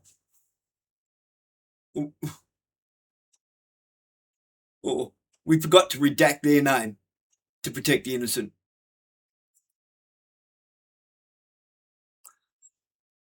Now they've been turned from a victim they've been made a victim again, haven't they?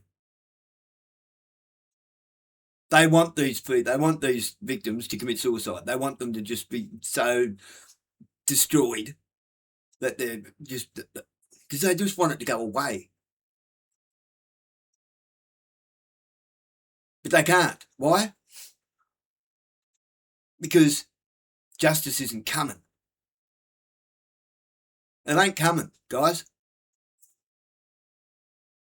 Justice is not coming. Richie Schnozzer. There is no justice. It's just us. Get that in your head. No justice, just us. In the West.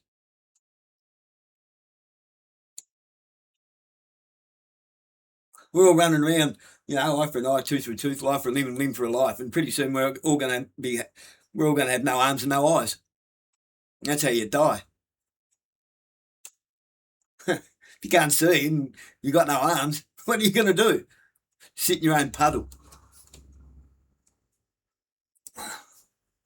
We're cooked. Because you're all running around shaking your fists and call flutes at everything and accomplishing nothing other than going backwards.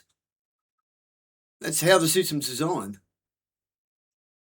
You're worried about this New World Order. This whole new global control thing. We've been under global control since a long time in the Western Hemisphere anyway. The Western economic hemisphere. There's two types of new world order we could go. The governments or the peoples. Which way do you want to go? The question is that easy. It's that simple. Do you want to go their way and have more of this? Or God's way and leave them behind? Just leave them behind.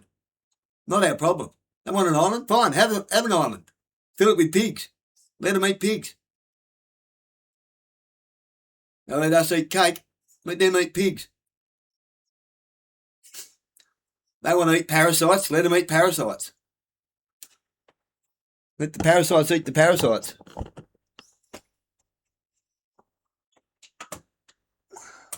And then you lie about torturing and murdering them. Meanwhile, we've got 300 years earlier than that, a Moroccan sultan who himself is so arrogant and so irreligious, such a bad person, that he even overrules the Islamic scholars, and he captures a scholar who's opposed to his rule. But even him, he lets him keep teaching, and he keeps getting students and getting respect, because even for him, even for someone like that, even for someone who committed crimes like that, the scholar's brilliance was more important to him than the fact that that scholar opposed him. And the fact that that scholar was a so-called black African didn't matter to anyone. No, he was a brilliant Muslim brother. He was a brilliant and respected and dignified Muslim brother. Now, nobody cared about race. Nobody cared about so-called race or color. No one cared about Arab or African. And even if you have instances in history where there was Arabs and Africans fighting each other, it wasn't because they were Arabs and Africans. It was for the same normal reasons that conflicts always occur. It would have never occurred to anyone that so-called race mattered. They didn't know anything about that. Do you understand me? There was literally never a time when Muslims were ethnically homogenous. Every single Muslim community, from even before the Hijrah, was diverse in terms of what you would call race, so-called race or ethnicity or land of origin. I mean, Ethiopians were in control of Yemen for a long time. There has never been a time when there was not interaction with Africa. There was intermingling and there was intermarriage and so forth from the beginning and continuously until today. Again, do not project Western attitudes onto everybody. Don't project it on people now and don't project it upon people in the past. People who lived and interacted centuries before the Europeans ever even came up with their grotesque concepts about so-called race and white supremacy. Nobody thought like that. That wouldn't have even occurred to anyone. Like I say, alhamdulillah, Islam is the only religion that explicitly condemns what you know today as racism or ethnocentrism or ethno-chauvinism. So-called black over so-called white or so-called white over so-called black or Arab over non-Arab or vice versa. That was literally and explicitly forbidden by Rasulullah sallallahu alaihi wasallam himself. And that is the understanding that our people have always operated upon. I mean, the Hajj itself, alhamdulillah, the Hajj itself reinforces that. It's a mechanism of equalization among the entire ummah. You've got Hujjaj from Africa walking alongside Arabs and Turks and Persians and South Asians, Southeast Asians on the same ground, all performing the same rites, counted as all counted as full equal members of the same global community, the same global ummah. Now, distance was the only real barrier that African Muslims ever faced. Distance is just a fact of geography. Nothing you can do about that. Same as Muslims in Southeast Asia or China or what have you. You understand me? But Africans were never looked upon and never dealt with any differently than people from any other locations that are outside of the sort of immediate geographic area of familiarity. But again, there is no Muslim community outside the Arab world or even any non-Arab community anywhere outside the Arab world with whom the Arab world and the Muslim world was more closely intertwined than Africans, than Africa. And that was the case long before even Islam came. Now, I've told you, and it's completely factual, that Islam spread through most of Africa across many centuries without compulsion, without coercion, without fighting, without conflict, mostly through trade and mostly through interaction. African people, by their own intelligence, by their own conviction, alhamdulillah, embraced Islam. So if you mean the spread of the faith when you talk about colonization or imperialism, if you say that conversion of Islam represented some sort of an imperial project on the part of the Muslims, you're a liar. You're a liar. Conversion was never imposed, and it was never even institutionally supported under Muslim governments. Embracing Islam was an act of conscience and an act of intelligence and an act of free agency by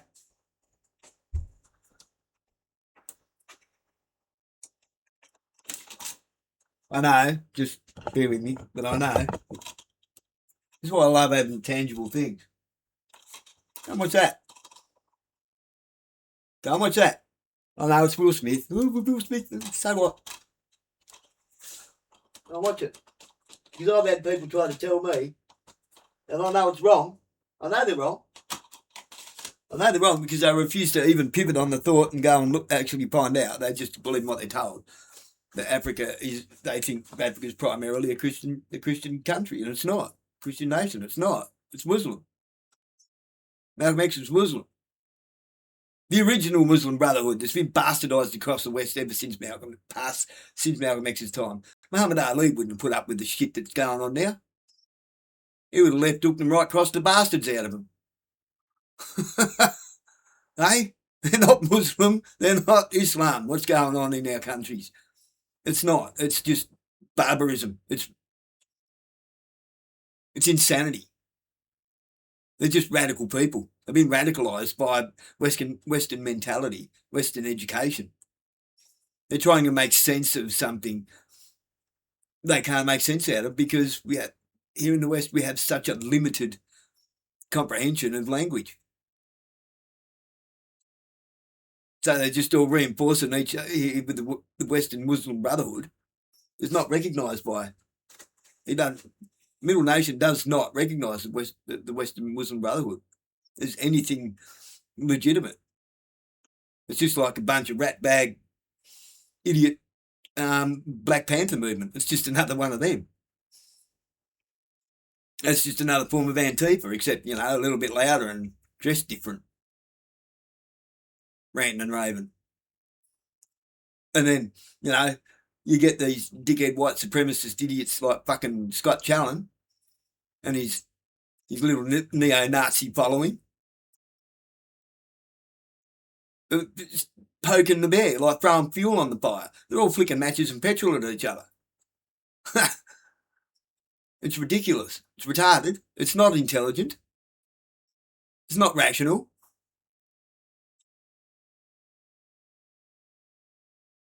It's just two bunch of radical fucking idiots bombarding each other.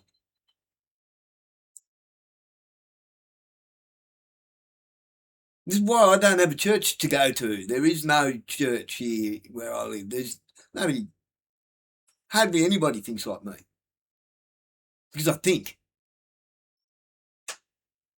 I'm not trying to say I'm special. I'm trying to say that, I'm sorry, but you're goats. True Christians are a minority in the Christian world. I'll repeat that. True Christians are a Christian minority in the Christian world. I fuck all read my Bible. I hardly ever read it. I should read it way more than I do. But I have to be in the right mindset so that I get from it what I'm supposed to. I have to have the headspace, the passive headspace. I've got to read it not with politics in mind, not with religion in mind. It's why so many people think they understand the Bible and they don't even comprehend it. Because they're reading it with the wrong questions in mind. The question is, who is Jesus Christ? Who is God? That's the question.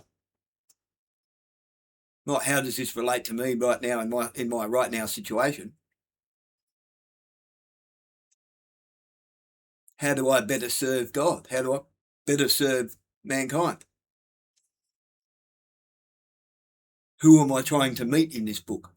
Who am I trying to find?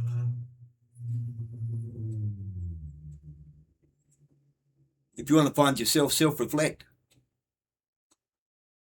You're not going to find yourself in a crowd of other people.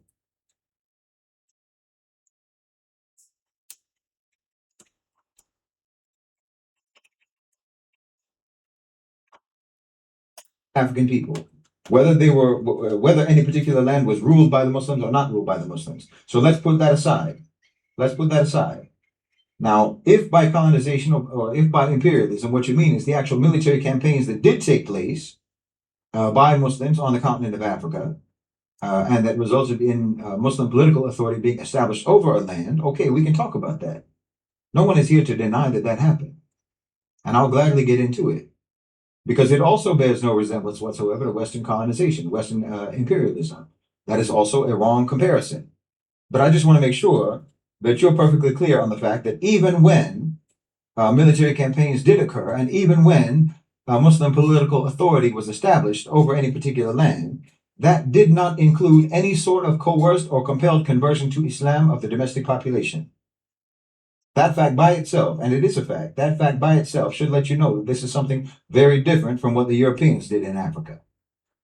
But like I said, be patient. Inshallah bi'idhnillah, I'm going to talk about everything.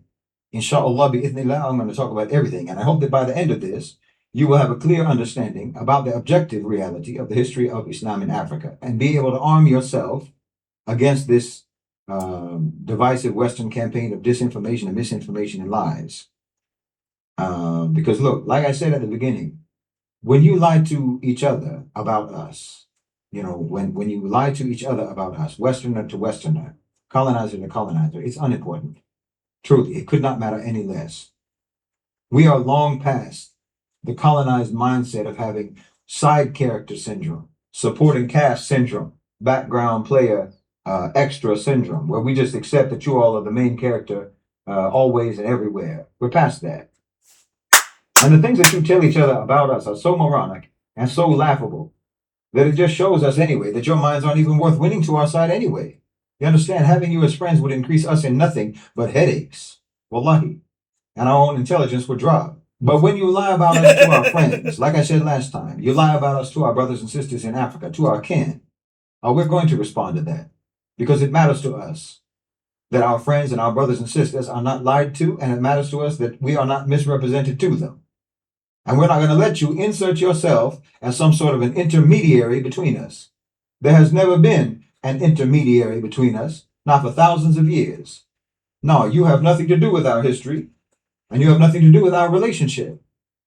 And you have shown us, and you have shown them, again and again, throughout history and right up until right now, that you hate them and you hate us. You hate Africans, and you hate Arabs, and you hate Muslims. So wallahi, anyone who is African, anyone who is Arab, anyone who is Muslim has no reason whatsoever to listen to a single word that you say.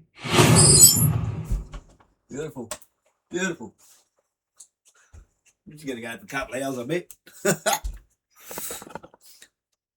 Oh, I forgot to turn the camera back. Doesn't matter, you heard it.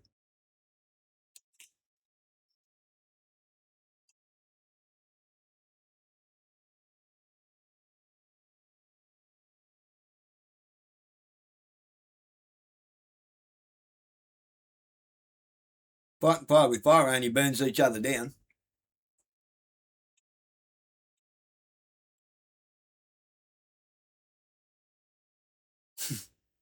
Remembers the movie Mortal Kombat, the first one. Use the element that brings life. Water. If you want to fight fire, douse it with water.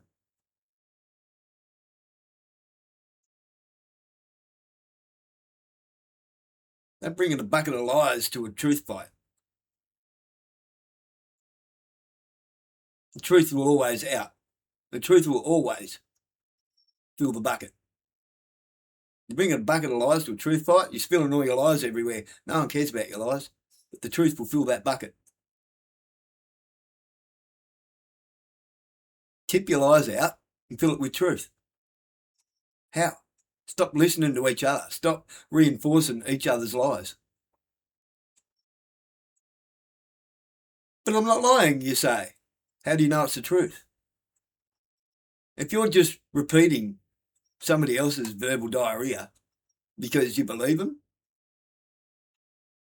even if it's correct, it's still a lie. It's dishonest. You're being dishonest with yourself. It's unintelligent. It's unresearched. It's unverifiable until you verify it. Like,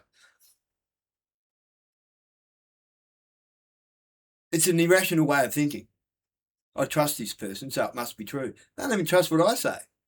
Don't trust what he says. Actually go to find out, and you're running out of time to find out because history's being erased on us. History's being erased on us. What do you think all the bombs are dropping for? Where are they dropping the bombs? What are they destroying? They're erasing history. It's exactly what they're doing.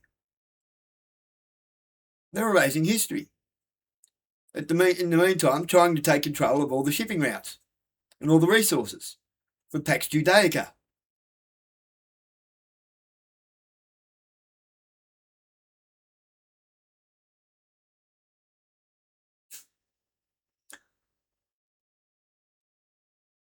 The British Consulate of Judaica waged an economic war against Deutschland, Germany, in 1933.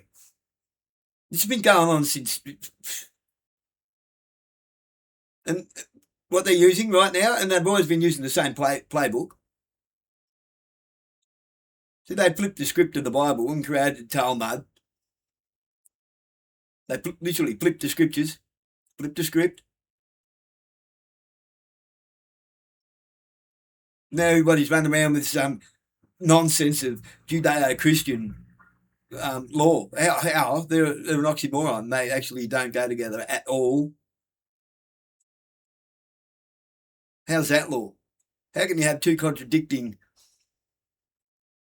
belief systems together, two contradicting religions together and call that law? And legislate things into law based on two contradicting religions. That's why I call it spaghetti legislation. It's just a bowl of fucking spaghetti with meatballs in it.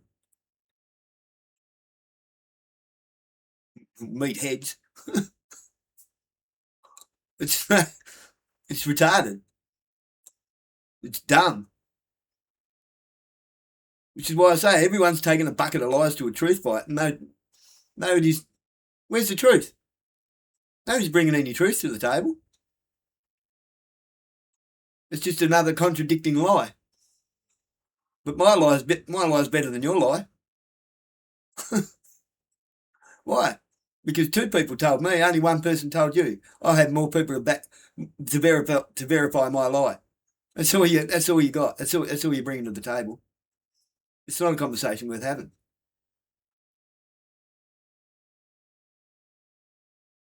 It's the red and the blue plasticine on ABC.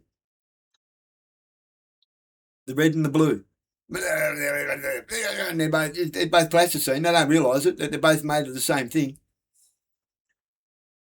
And they're just constantly fighting with one another. And it's gobbledygook. Neither of them are actually talking. It's nonsense. Right?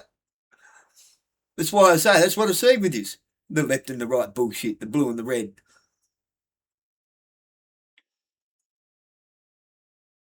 I see a child's cartoon of gobbledygook made out of plasticine men.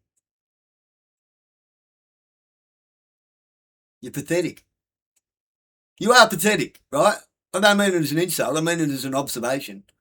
In the true sense of the word, you're pathetic. Apathetic. You're apathetic to your tribe.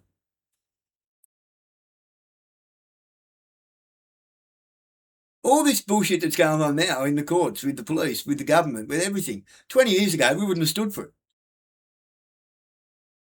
We are getting more and more and more amoral. And amorality is immorality because it means you stand for nothing. Remaining neutral is taking the side of the oppressor. So what do? Walk away from it. Why? Why do you continue to want to fight with something that's bad for you? It's no good for you. Every time you fight it, you come away battered and bruised.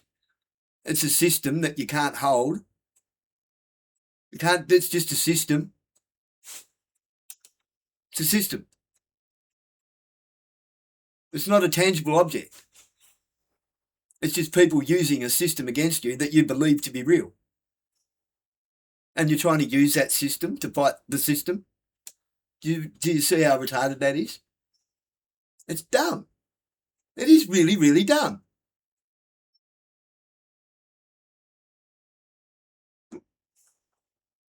That's where I'm the anomaly. I've chosen to be the anomaly. I'm done with the system. I'm not voting. Nah, fine, keep my license. Don't need it. Why? I have that. Really, really, really need to drive? I've got a car out there. It's registered? No, there's nothing wrong with it. I'm fully qualified plumber, spray painter, fiberglass, who used to build race cars. Trust me, there's nothing wrong with the car. I used to race cars. There's nothing wrong with me driving.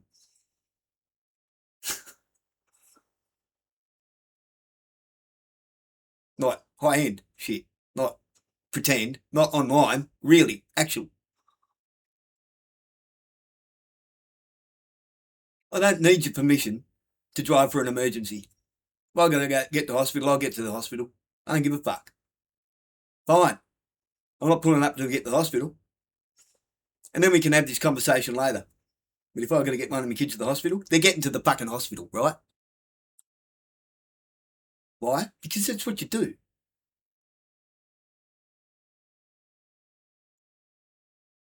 If you've got kids, you have a duty. You don't sit there and wait for them to fucking die while an ambulance turns up in the next 2 hours and let them suffer. You get them to the fucking hospital.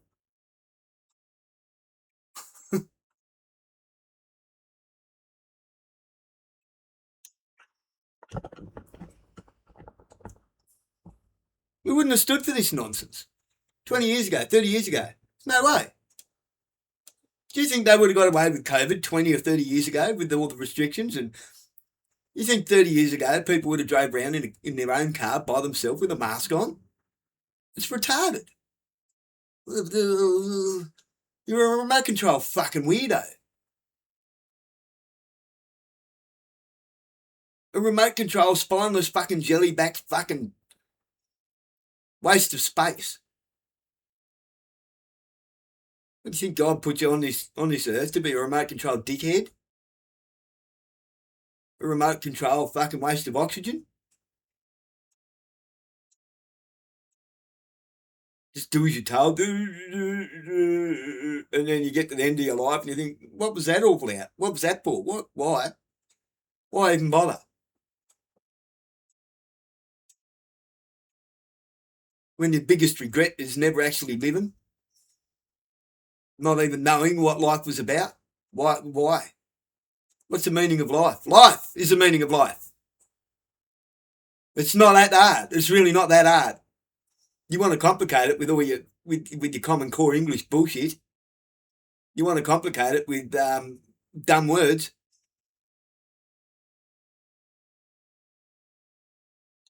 Or with convoluted long words like Jordan Peterson. What the fuck is this shit? As far as I can tell, and fucking pulling fucking bullshit out of the sky is about it. A cunning linguist that fucking says nothing half the time.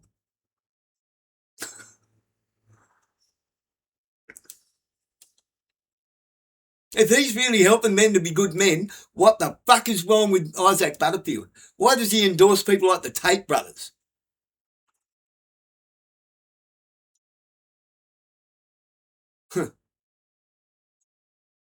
Isaac Butterfield reads 12 Steps for Life and all that bullshit, 12 Rules for Life, and then writes Better Man. I don't see much of a fucking decent man in that fucking human being.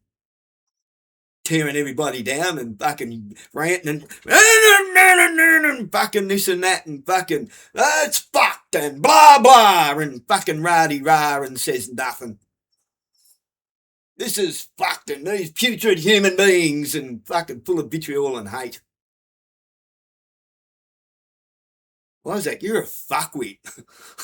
Sorry to say. You're not real bright, mate. I don't know, how's that a comedian? Just someone who stands on stage and speaks filth and vile and putrid and insults everybody.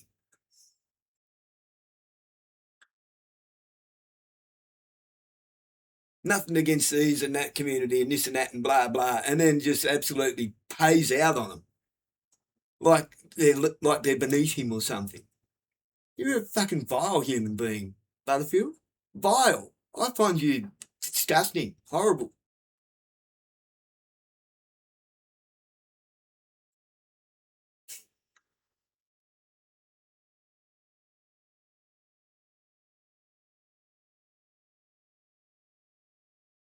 You ain't no better man. You're not even a man. You're just a mouth. Like, seriously. You're just a mouth. Paying out on whoever you can get away with it with. Well, they're trying to counsel me. I fucking wish they would.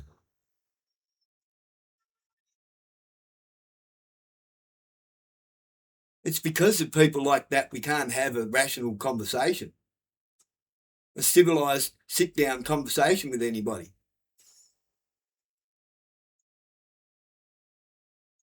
Rolling out the coattails of bullshit for everyone to ride. Because it gets you clicks and likes and makes you money that you don't have to actually go and roll your sleeves up and earn.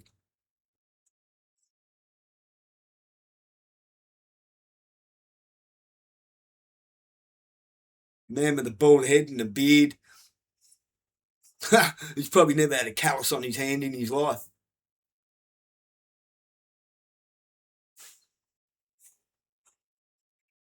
They're everywhere. They're everywhere.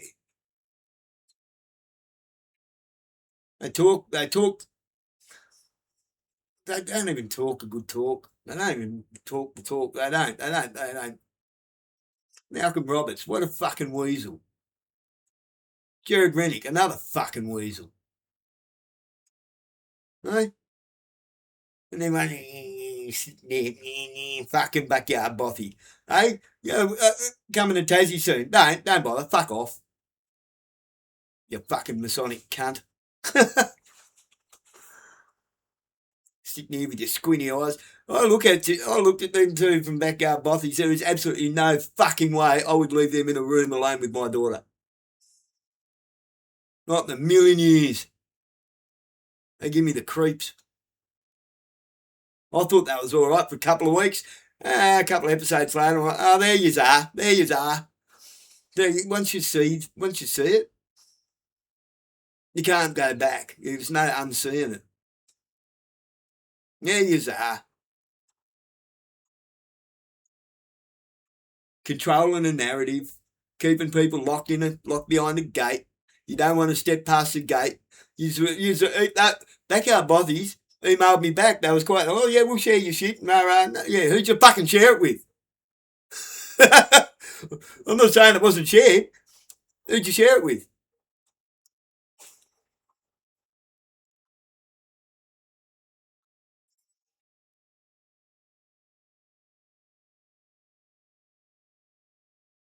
What are you voting for? I keep saying, what are you voting for? You really need to ponder those 5 words in that order. What are you voting for? What are you voting for? I didn't say who, I said what.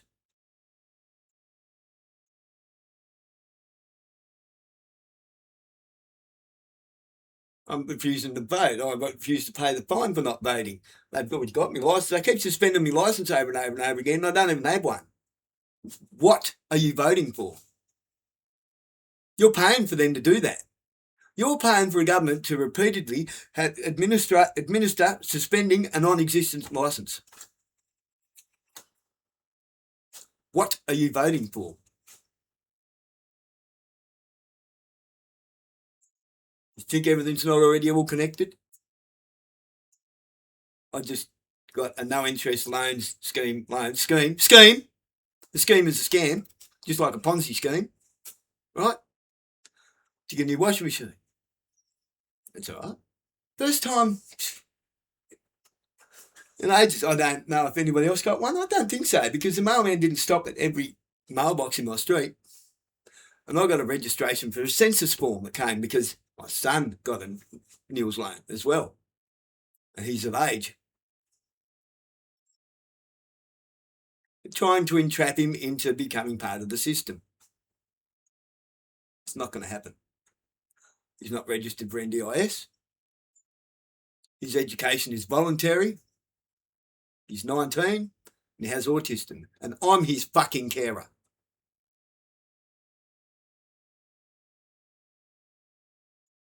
You stay the fuck away from him.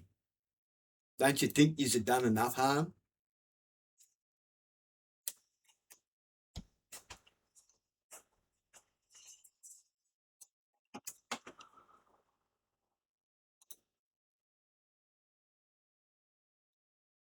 Eat 2 hours.